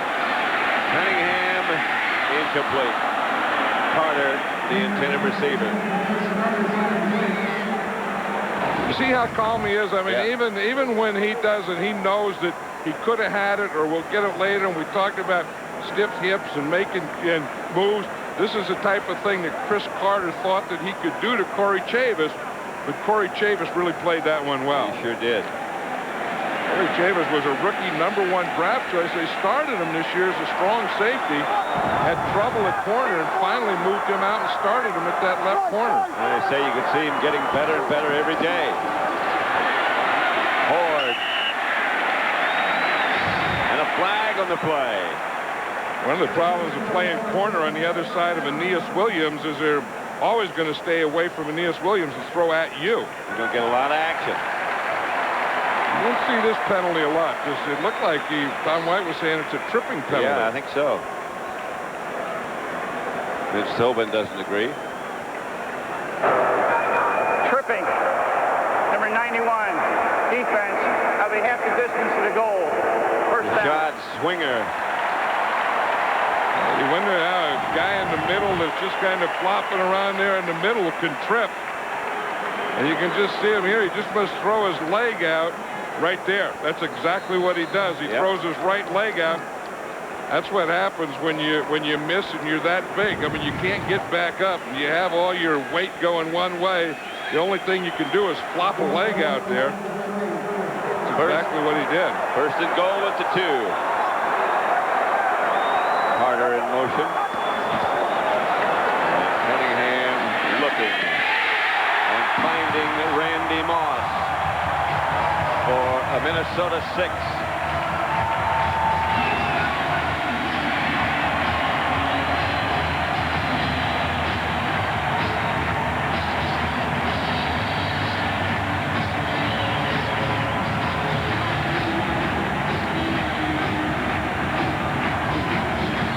Moss out there. See, because of the motion, Aeneas Williams gets off him. And that's exactly what they wanted. And then the strong safety, Tommy Bennett, has to get on him. So that was a pretty good thing. By putting Chris Carter out there, that took Aeneas Williams off of Randy Moss. And Randy Moss scored the touchdown and then posed for the photographers. Well, Randy Moss is going to do a lot of things that you've never seen before in the NFL. This could be one of them. Yeah. Randall Cunningham, what a year. I mean, who would have thought? Here was a guy that was a couple of years ago, he'd retired. He had a marble business in Las Vegas, and he was working it. He even said, I enjoy the game. I dreaded going to practice. I dreaded going. I hated it. And he ran into Denny Green in one of the bowl games. And Denny said, hey, you're too young to be giving this game up. You're too young to quit. How about coming back? They brought him back as a potential backup to Brad Johnson. He got hurt. And the rest of the story is a phenomenal story. And then I think, part of that gift is coming back was Randy Moss. Yeah. Randy Moss being a rookie, #1 draft choice. Not drafted until the 21st pick of the first round. A lot of teams passed on him, obviously. And Randall Cunningham said, hey, this is something pretty good here. He started chucking it deep to him, and the rest of that is history, too. That was Randy Moss's 8th consecutive game with a touchdown reception. Berger drives Metcalf to the back of the end zone, and he stays there. The countdown continues for Super Bowl 33 and the Progressive Auto Insurance Super Bowl 33 halftime show, featuring Stevie Wonder, Gloria Estefan, and Big Bad Voodoo Daddy. That's Sunday, January 31st on Fox. I didn't know that there was that many Big Bad Voodoo Daddies around, because you know, we have the All-Madden team. We got guys out here. We got Jerry Ball playing like that. I mean, we got a lot of Big Bad Voodoo Daddies. It's not just one, but they're probably all going to be there at the Super Bowl anyway. I would imagine. Led by Stevie Wonder. Here's Plummer. Drops it out to Morrell. Pretty good move. Bad tackling. Couple of pretty good moves. Morrell at the Minnesota 41, stopped finally by Robert Griffith, who's the best tackler back there. I mean, that was a good run by Adrian Morrell, but it was some real poor tackling, because the Vikings have him surrounded there. I mean, they have all kinds of guys. Watch him converge here. Now the guy that is going to finally get him is Robert Griffith. He's going to come all the way across the field. He was in position to miss him the first time. Morrell again. And then anytime, you know, you see Robert Griffith up there, when a team starts running on you, they use Robert Griffith like another linebacker. Now, because he had to play more pass defense, we talked about this earlier, he lost 8 pounds this week. He'll play a running team at 200. He's playing today's game at 192 pounds. Well, he's got ways of doing it. Jake Plummer under heavy pressure. Couldn't get much on it. 18 seconds left in the third quarter. And there was good coverage out there by Jimmy Hitchcock. I mean, there was nothing there, so Jake Plummer just threw that ball away. And you see the effect. You see, even the corners with this no huddle or at the line huddle, even the corners don't come to the huddle. They just stay out there on the side. See, Jimmy Hitchcock stays on his side. Corey Fuller stays on their side. Then they all look to the sideline to Foge Fazio, who signals in the defense to him.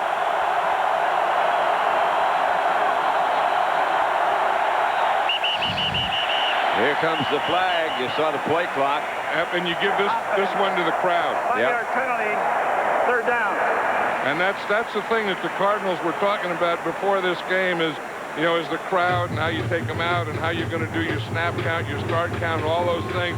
And of all those things, the situation that they worried most about was that right there, the third down, and specifically this shotgun that they're in right now.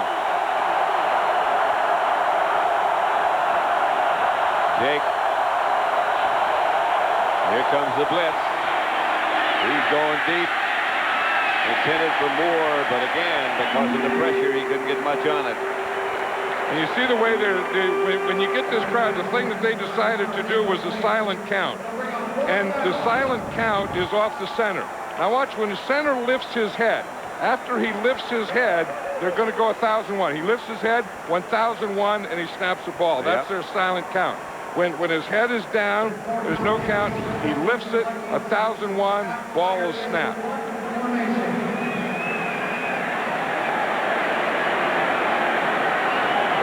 Graham, the center. It didn't do any good. This game is just about way too much Minnesota offense. They're going to let the clock run down. The Cardinals were ready to punt it, and Palmer is back deep for Minnesota. You know, it's funny. I think the Viking offense has gotten to the Cardinal defense, and the defense has gotten to the offense, and the kicking team's gotten to the kicking, and the crowd played pretty well too. You know, I didn't understand when I first heard the schedule why the Cardinals didn't come in here a day early and get a workout in the dome. And if you're going to get comfortable, because you can't put the crowd in here, you can't simulate that no matter what noise you put in. But at least have a look at it and get the feel of it. I always believed in that. I always did. When I was coaching, we always practiced at the stadium we were going to play in the day before we played. They got here, what, 4 o'clock yesterday afternoon. Practiced in Arizona. Well, you know, excuse me. No, I was just going to say next week the team does have to come in. Yeah. It'll be the Atlanta Falcons if the Minnesota Vikings continue here, and then the league runs a championship game. Then they have press conferences and everything. So the visiting team, the Atlanta Falcons, will have to come in here on Friday. It wouldn't be quite the same for the. It won't be quite the same for the Atlanta Falcons if indeed that happens, because they also play in a dome. Yeah, but they're going to be on the other side of the noise factor. That's very true. It's Robert Smith, and that's going to be the end of the third quarter. Yeah, the Cardinals used a 5-man defensive line on that play because they're anticipating run. The end of the third quarter with the score: the Vikings 34, the Cardinals 14. This Fox NFC divisional game will continue. 4-14, Minnesota. 2nd and 7 for the Vikings. Cunningham under pressure, throws for his fullback. Incomplete. You know, it's interesting here. We're in the fourth quarter, but Randall McDaniel's man never gets any penetration. No. You know, we just talk about how strong he is, and he just gets, you know, great position, and he has great leverage, and he's so strong that he just keeps his guy right at or around the line of scrimmage. That stance where he puts his left foot flat on the ground, just never seen anything quite like that. And there's no one else that can do what he does with that stance. That's right. Cunningham going deep, too deep. Jake Reed, the intended target. Jake stopped and looked back, and the ball went sailing over. And for the first time today, Minnesota's going to have to punt. And I think that now Brian Billick and Denny Green want to get Jake Reed a little work because, you know, we talked about his back injury, his back surgery, as a matter of fact. And the thing they were worried about Jake Reed is he'd be a little rusted because it's been so long since he's played. So they wanted to get him into this game, get a little rust off, but not in the most important part of the game. Metcalf. He could put him right back into it. Metcalf pushed out of bounds by Berger at about the 24. Berger just got the shove on Terry Metcalf. Yeah, but if he didn't get the shove, then Berger wouldn't have been talked about as a player. Remember, he said, don't talk about all the candy bars and stuff because I'm a pretty good player, too. And here he gets a chance. There's no one here. He becomes the last guy, number 17 on Metcalf, and he takes an angle because you know he doesn't have that kind of speed, and that's a heck of a play by a punter. I mean, smart here by getting where Metcalf's going to go, not where he's been. I brought Terry Metcalf back into the Eric Metcalf. Well, you had his dad in there. His dad in there. Back the last time they were in a playoff game, his dad was playing. That's true. Adrian Morrell gets about 5. You know, one of the things that Mark Trestman said last night is that most of us have never been where we're about to go. And you kind of feel that was prophetic, that, you know, they're playing that way, too, that they're going into an area in a playoff game, and very few of these Cardinals have ever been in a playoff game.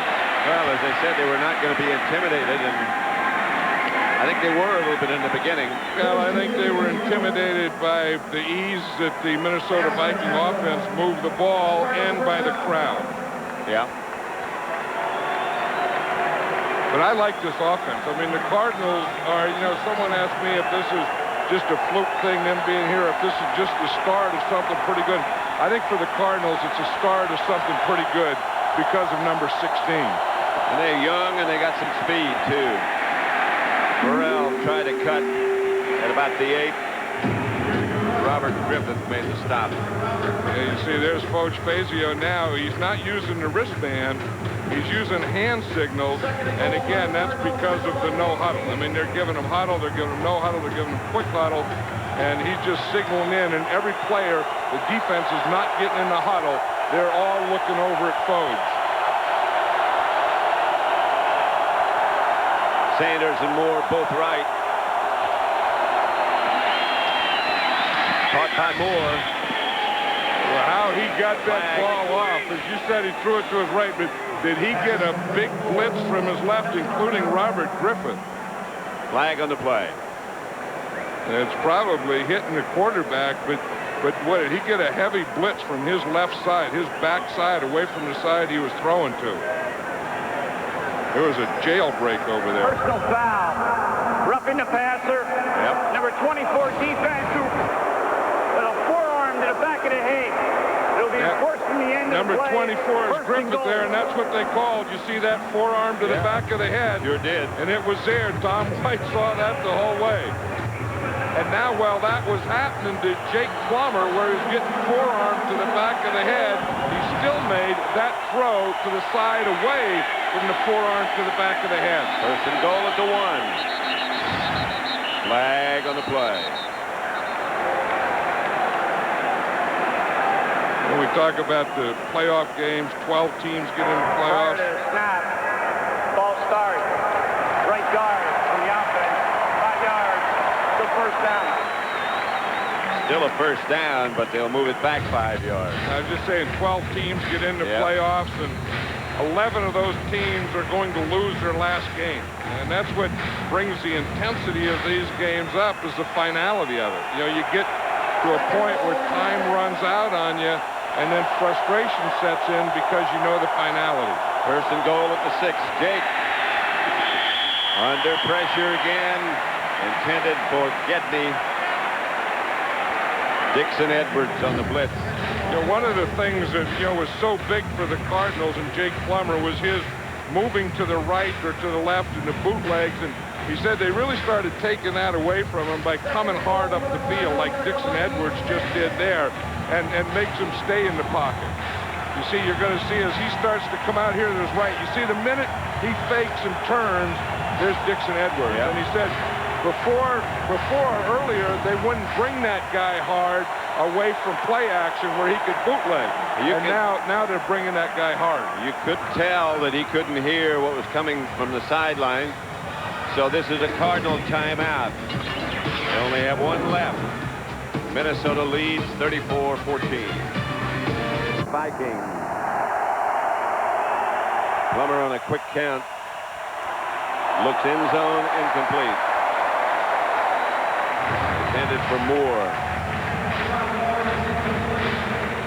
You know, the Cardinals have what they call a movement package, and that's exactly what that was. And Jake Plummer was saying in the movement package, they have about 10 plays, and there's different kind of movements. You have the bootleg where the back goes one way and you fake the other way, and you have the rollout like that was where the back leads and goes the same way that you're going. But they have 10 plays in a movement package, which will always be good for Jake Plummer. Third and goal at the 6.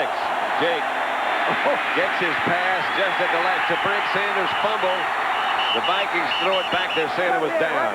What a throw by Jake Plummer. Yeah.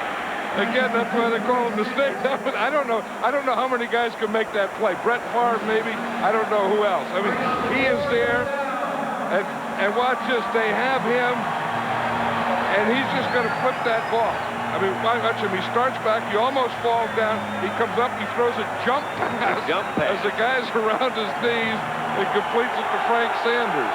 And the ball hit the ground. Sanders didn't get in. It's 4th and goal at the 1.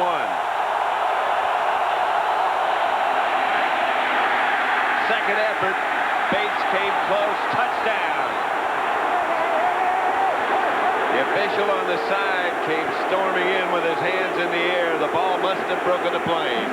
Yeah, it did. And in fact, if it did, that's Bates' 3rd touchdown, isn't it? You're going to see him start here to the left, then he gets a lead back to the right, and he's just stopped there. He stopped there by Rudd. In fact, Rudd starts to celebrate and lets him go, and Mario Bates is still playing. Yep. Now, again, the key is, did the ball cross the plane of the goal line? So you have to see, it's not, when his knee goes down, where's the ball?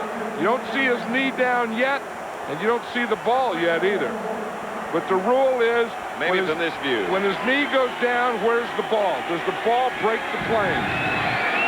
They kicked the extra point, so in the opinion of the officials, it did. And the Cardinals tack on another touchdown and extra point. 34-20. Back at the Metrodome, Minnesota 34, Arizona 21-11, 45 left. Certainly enough time left for Jake the Snake to work some magic. Well, you know, and we saw him work that magic. Remember down in Arizona in that second half of the Dallas Cowboy game?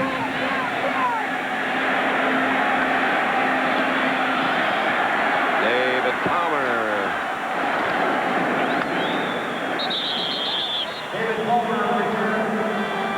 Championship game next week, either here or in Atlanta. Atlanta will oppose one of these two, Minnesota or the Arizona Cardinals. John, if it's here, you're going to stay all week. Yeah, I'm going to stay all week, and I'm going to do some of those things. You know, some of those pictures we had of people doing stuff in the snow and fishing and going down to Austin and all that stuff. I'm going to do all that stuff this week. So, which one of those things are you going to do? Well, I'm going to do all of it. So if you're looking for me and you can't find me, that's where I am. Pass from Cunningham to Andrew Glover is complete out to about the 30. That's right. You were, I guess this is pretty well known. You were born up here. Yeah, I was born in Austin, Minnesota. I guess that's why you're going there. Yeah, and, you know, Minnesota plays a big part in my life. I was from my mother, my father, born here, you know, my family, my mother's family, the whole group. So it's Madden country. Oh, boy, did Jeff Christie make a block. We got to look at that one again. Jeff Christie is one of the centers who can pull. You don't see centers pulling a lot, but when you do see a center pull, then you have to watch it. And then when the center pulls and makes a block, watch Jeff Christie here, and then right there he makes that block, then you got to show that one again. I mean, poor old centers, all they do is, you know, bend over and snap the ball all day, but when they make a play like that, as you say, there's not a heck of a lot of them in football that can do what Jeff Christie just did. Ronald McKinnon was Christie's victim. 1st and 10. Another block down as far as they can. Room for Robert Smith to pick his way. And that was right at a blitz. They tried to run a split 6 blitz, which is hitting both holes. They're going to blitz right into this area. But again, Jeff Christie, you see, he turns and he just picks up Miller right there. In fact, he gets him going away, then he cuts him, and Robert Smith ran right at the blitzers. Or the blitzers ran right by or were cut right by Robert Smith. Ford replaces Smith. Now, Smith has gained 102 yards. He got his 100 in this playoff game. Cunningham drops. Incomplete, intended for Glover. Now, the Cardinals were in an interesting defense, Pat. They use it a lot. In fact, they used it a lot against the Cowboys last week, that 5 defensive line. Yeah. And we talk about Christie and the things that he does. He sees the 5 defensive line. Now watch him and listen as he makes his calls.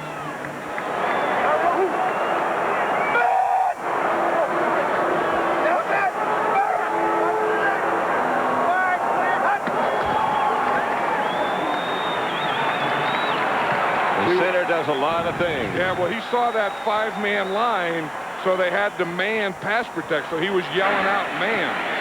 Randy Moss makes the catch from Cunningham. And gets the Vikings a 1st down across the 50. Excuse me, go ahead. No, I was just saying, those are the types of things I think they have to do to Randy Moss. I think that you'll get him on intermediate passes, get him on some inside routes, and then get him even on some crossing routes, and then he will be lethal in this league. Moss and Carter are split left. 5-man line again. You got the bear looked in the middle. Here's Smith. Simeon Rice tripped him up. Today's game is being produced by Bob Stinner, directed by Sandy Grossman. Associate Director is Mike Roig. The broadcast associates are Fran Morrison and Charles McDonald.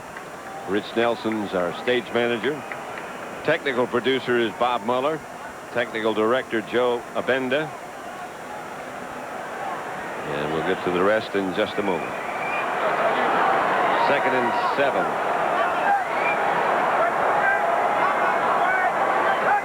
Blitz coming. Ooh, and that was a perfect call because they ran Leroy Horde right into the blitz. You know, it was either a bad offensive call by the Vikings or a great defensive call by the Cardinals because they blitzed right into the hole where the Vikings were running.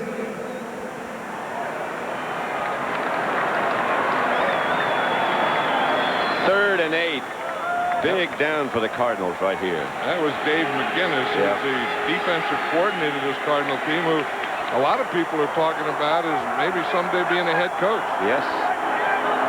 One of many assistants being mentioned. They leaned. I don't know if they went offsides or not. Yes, they did. Cunningham keeps the ball, and he's going to run it.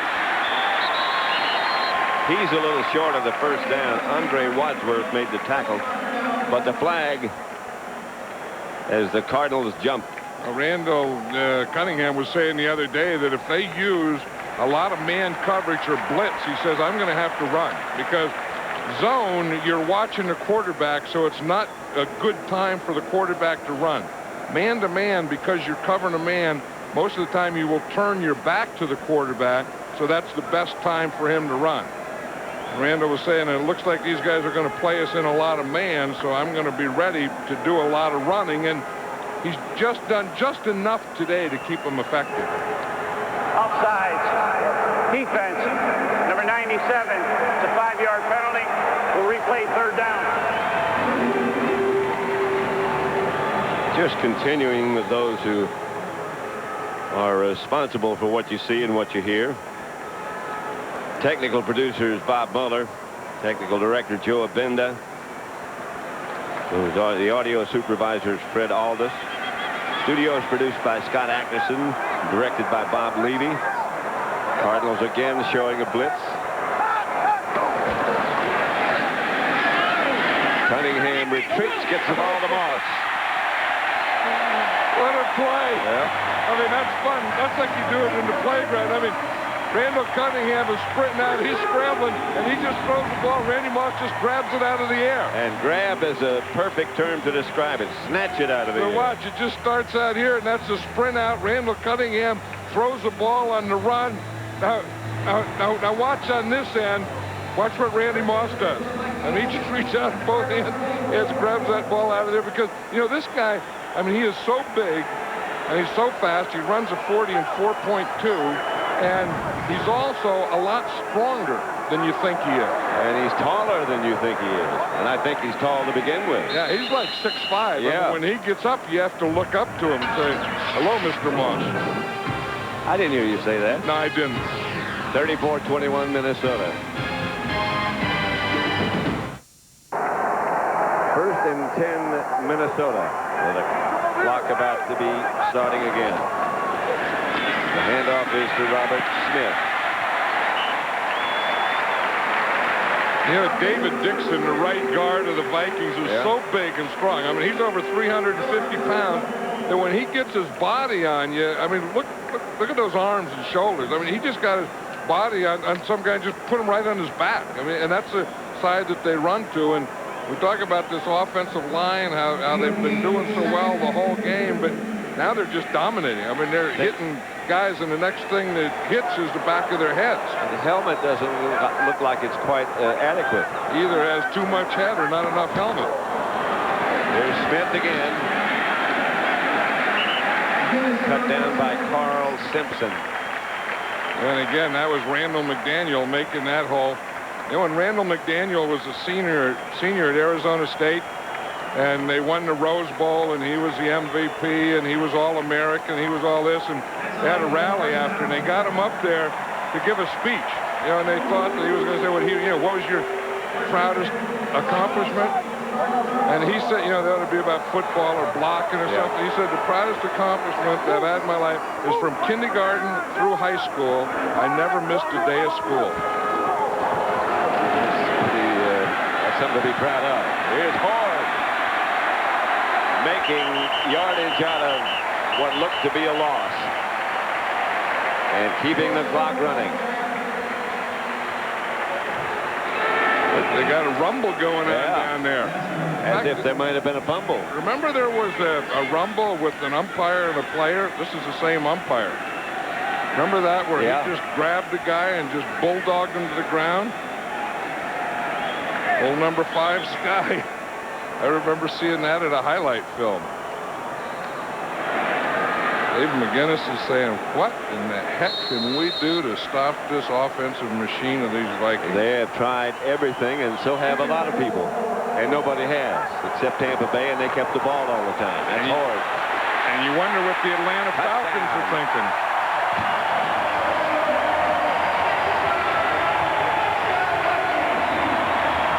Leroy Horde into the end zone again. If you need one, I'll get you 3. Leroy Horde did. 9-year veteran from Michigan. What a combination of Robert Smith, the speed and the slasher and the power of Leroy Horde. And we talk about guys that have had big games every time we've seen them. Yep. Leroy Horde is one of those guys. He certainly is, isn't he? I like him. Anderson has another extra point that's perfect. And the Vikings tack on to their lead 41-21. Over 4.5 minutes left for the Vikings to host the championship game against Atlanta. Next Sunday early, and we'll be here. Berger. Metcalf can't get the bounce and downs it in the end zone.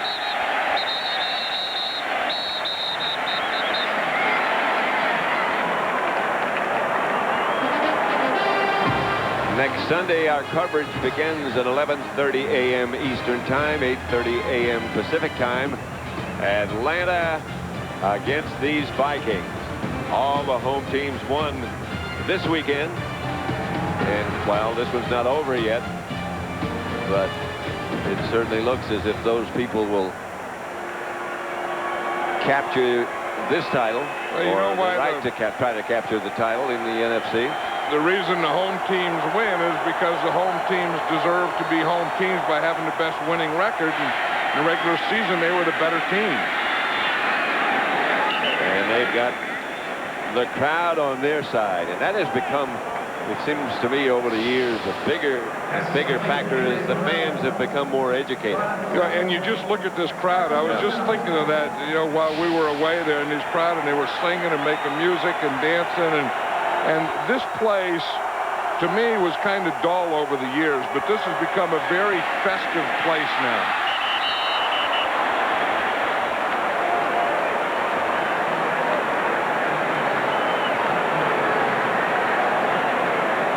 Next weekend, the 1998 postseason fact, the 4 teams in the next week's conference championship have a combined 59-9 record.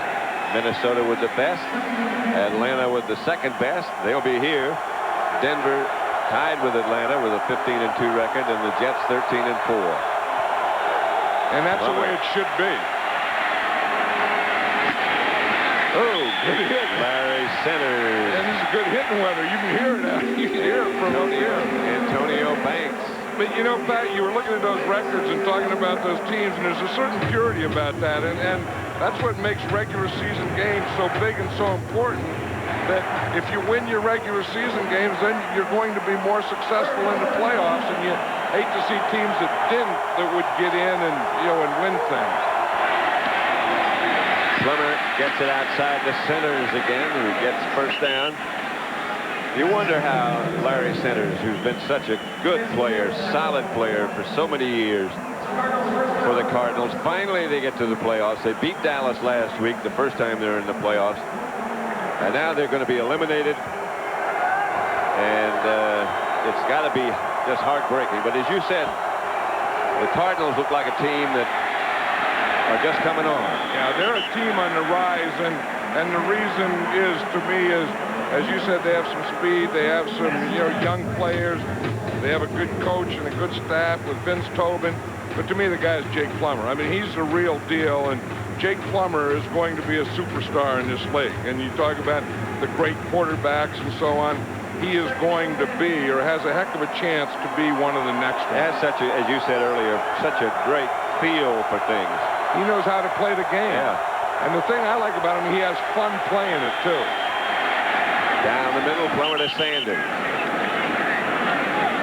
There's another guy who seems to enjoy playing, too, Frank Sanders.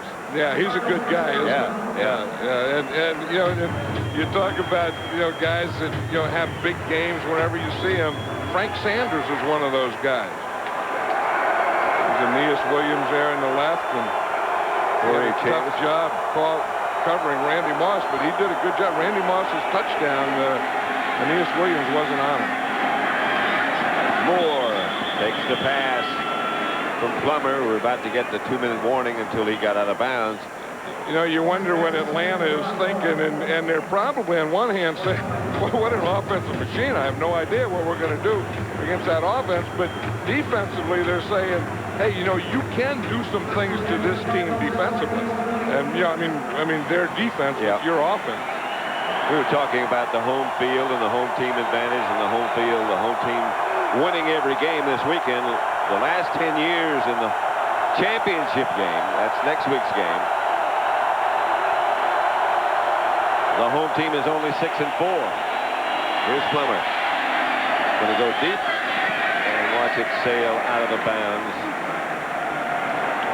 This is a guy that the Vikings, you'd wonder how, as well as Randall Cunningham has played, they'd feel the need to sign another quarterback. It's Brad Johnson, who was the starter when they signed. And they already have him signed. I mean, they're going to keep Brad Johnson. People say that, Randall Cunningham had such a great year, but that doesn't mean you get rid of Brad Johnson. Right. As Denny Green said, that's a luxury. And when you get a guy like Randall Cunningham and you have a guy like Brad Johnson, you do everything in your power to keep both of them, and there's no need to get rid of one of them. And I don't think there's any way the Vikings will. Plummer to Morrell. Well, Denny Green also said, there's no question in anybody's mind connected with the team, we wouldn't be 15-1 if we didn't have both of them. 2 minutes left at the Metrodome in Minneapolis. The Vikings up by 20 points. Dome in Minnesota, 41-21. Methodical performance by the Vikings, who... You know what that drawing was, Pat, that we just saw there? That was an onside kick prevent. In other words, if Arizona scores here, Minnesota's going to use an onside kick prevent. That one could have been intercepted. Well, that's one thing about coaching. You're never coaching for the moment. You're always coaching ahead. Play callers are thinking of the next play. Special teams coaches are thinking, if they score, then we have to be an onside prevent. And you always have to be ahead. You can't coach for the now, because if you're coaching for the now, it's too late. If you're coaching for the now, you're going to lose a lot. Plummer out of the shotgun. 4th down. Rushes on. He gets away for 2. Finally throws it out to the side. Incomplete. And the Vikings will take over. The Cardinals can only stop the clock once. And 1 timeout remaining. And the happiest guy down there in the side, well, there's a lot of happy guys down in that Viking sideline, but the guy that was out in the field was the defensive line coach, Andre Patterson. He was out there saying, we got him, we got him. 4th down, he wanted the big pass rush. He went out and got it. I'll tell you, this is a great feeling, but you don't want to get too excited about yourself on this, because you know that you can enjoy it tonight, you can enjoy it maybe a little, but doggone, next week those Atlanta Falcons are coming in, and there's only one game after this between you and the Super Bowl. 1st and 10, Minnesota.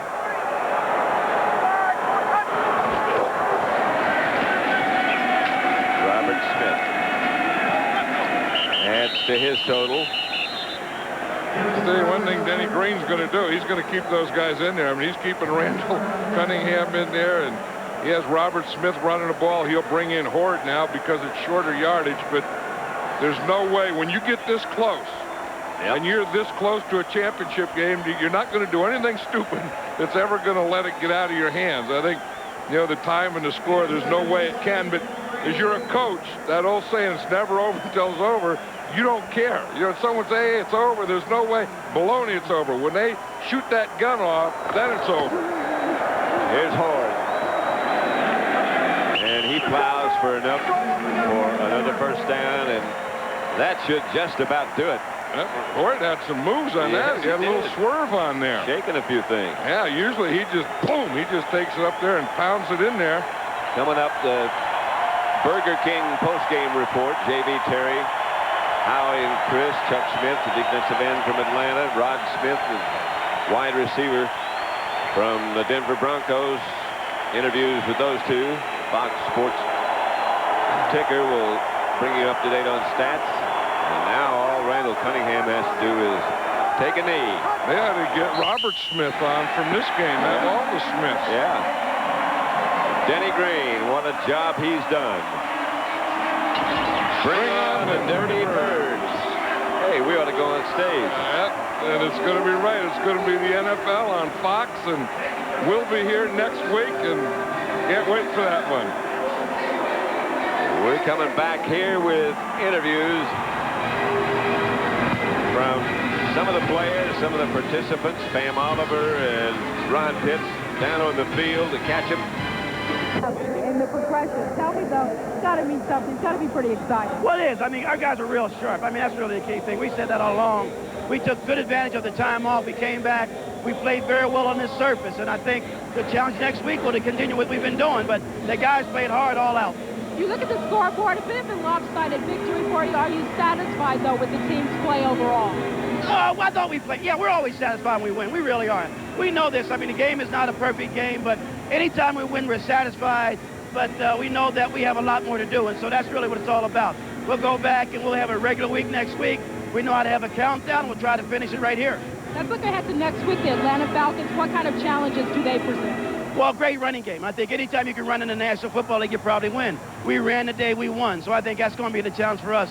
Keeping everybody on their feet, trying to shut it down, getting everybody into it, just playing another great game. And we have not played our best game yet. We have to play better next week. This will probably be the best team we've played all year. All right, thanks a lot, Dennis. Appreciate it. This play of the game brought to you by Burger King. And Leroy Horde, who scored 3. This is his second coming up from Randall Cunningham.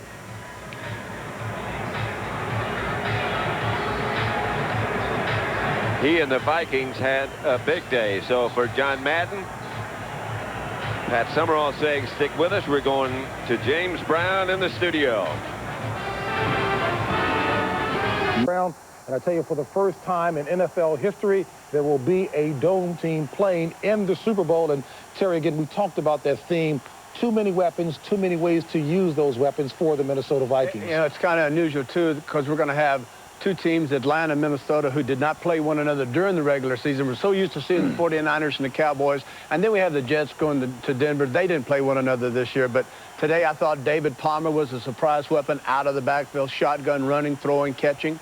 They used everyone. Smith, Moss made the big catches, Carter, Glover, on and on and on. And Cunningham, all of the guys that played well during the regular season played well today. And all the preliminaries now over. The 4 best teams alive in the National Football League, and it's going to be a tremendous run next weekend.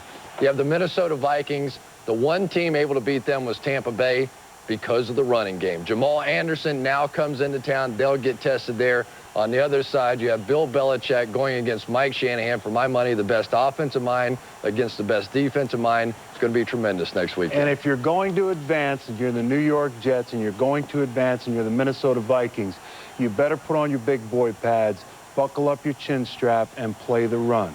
Terrell Davis and this guy Jamal Anderson, who is on a roll both emotionally and physically, feels he is unstoppable. Anyone watched that game yesterday? This guy takes 5 guys to bring him down. Let me just circle this guy right here. His name is Robert Smith, and he had 124 yards rushing today. that wasn't too bad either. Who didn't have a good day? The leader of the pack continues to be Randall Cunningham as he guides the Minnesota Vikings to victory by the score of 41-21 over the Arizona Cardinals. Randall, and he is at peace with himself. Absolutely. Play action, hold the linebacker, steps up and uses that strong arm down the left sideline. Who's right there but Randy Moss on Aeneas Williams' 45-yard catch. That led to an Andrew Glover 15-yard touchdown, 14-0 Vikings. Out of the backfield, rolling right. Leroy Hoyt out in the flat, stretching, diving, breaks the cone. There it is right there. Touchdown. You got it. 24-7. Cunningham celebrating. Yes, thank you, God. And then, finally, the flea flipper. You got to do it all, JB. You got to do it all in these games. Hand it up, throw it back, safeties bite, down the sideline, Chris Carter, 44-yarder. Gary Anderson gets a 20-yard field goal. It's 27-14 Vikings. And then Jake the Snake Plummer, he fumbles this football. There's a scramble. Antonio Banks recovers for the Vikings. Plummer also with 2 interceptions, but too much Vikings as you see Cunningham out of the backfield, firing to the back. There he is, Moss. Touchdown, Vikings, impressive. You'd never known they had 2 weeks off, 41-21 your final. That sets up the showdown for the championship game. Vikings hosting the Atlanta Falcons. So Denny Green continues in the process of removing the stigma of poor postseason record as his team wins it 41-21. Randall Cunningham, 17 of 27, 236 yards, 3 touchdowns. Yes, he did throw a pick, but sensational. Right now, a lot of interviews with both squads. Let's take it back out to Pat Summerall. Again, it was frigid outside, but not inside, as the Vikings got hot and beat the Cardinals 41-21. And after the game was over, our Pam Oliver had a chance to talk with Randall Cunningham and Chris Carter. Let's go down to Pam now. Thanks a lot. Here with Randall Cunningham, Chris Carter. Chris, I'm going to start with Randall. You know, he is the quarterback. Randall, tell me, how does it feel to be headed to the NFC Championship game? I'm getting very sentimental over here. I'm trying to hold these tears back. God is so good. Yeah. God is so good. I'm just thankful. It's all God, and we just praise Him. It's great. It's great. I just talked to Dennis. He said you guys have not played your best football yet. You look at the scoreboard, that's kind of scary. Yeah, you know, we made some mistakes today, but we know that we're pushing, and the guys up front are doing an excellent job, and God's continuing to bless us, and we just want to lift up His name and praise Him for everything we're doing. We hope the people that know about the gospel can receive what we're talking about. Thanks a lot, Randall. Chris, I've talked to you many years, and it's usually like first-round playoffs, you're out. This is a whole different story and a whole different team. Oh, yeah, we believe it's our destiny this year. I mean, God has watched over us the whole way. I mean, we're ready. We're ready to step up to the challenge. It's nice next week. I mean, you got the 2 best teams through the regular season playing an NFC championship, and that's what it's supposed to be about, and we're looking forward to it. I mean, glory be to God for the opportunity. Let's talk about the Atlanta Falcons, their secondary. What comes to mind there? Very good. Very good secondary, very smart. Disguise their coverages very well. Play the ball very well, not like a lot of DBs who sit back and let the receivers make the play. You know, it's going to be an outstanding challenge. Our receivers going against their defensive backs. I know they're looking forward to it. We're looking forward to it. It should be a tremendous matchup. All right, Chris, thanks a lot. Appreciate it. All right, Pam, thank you very much. The mood a little different on the other side of the field. Ron Pitts is with Aeneas Williams, and he had a chance to speak with him. All right, thank you very much, Aeneas. A tough year. I mean, you guys fought back. You got here. You got to be proud of yourself and proud of this team. I tell you what, man, all we could do is give God all the glory. This team fought, and we ran into a wall today, a good Minnesota team. Yeah. And this team is going to I think it's going to be a great game between them and Atlanta.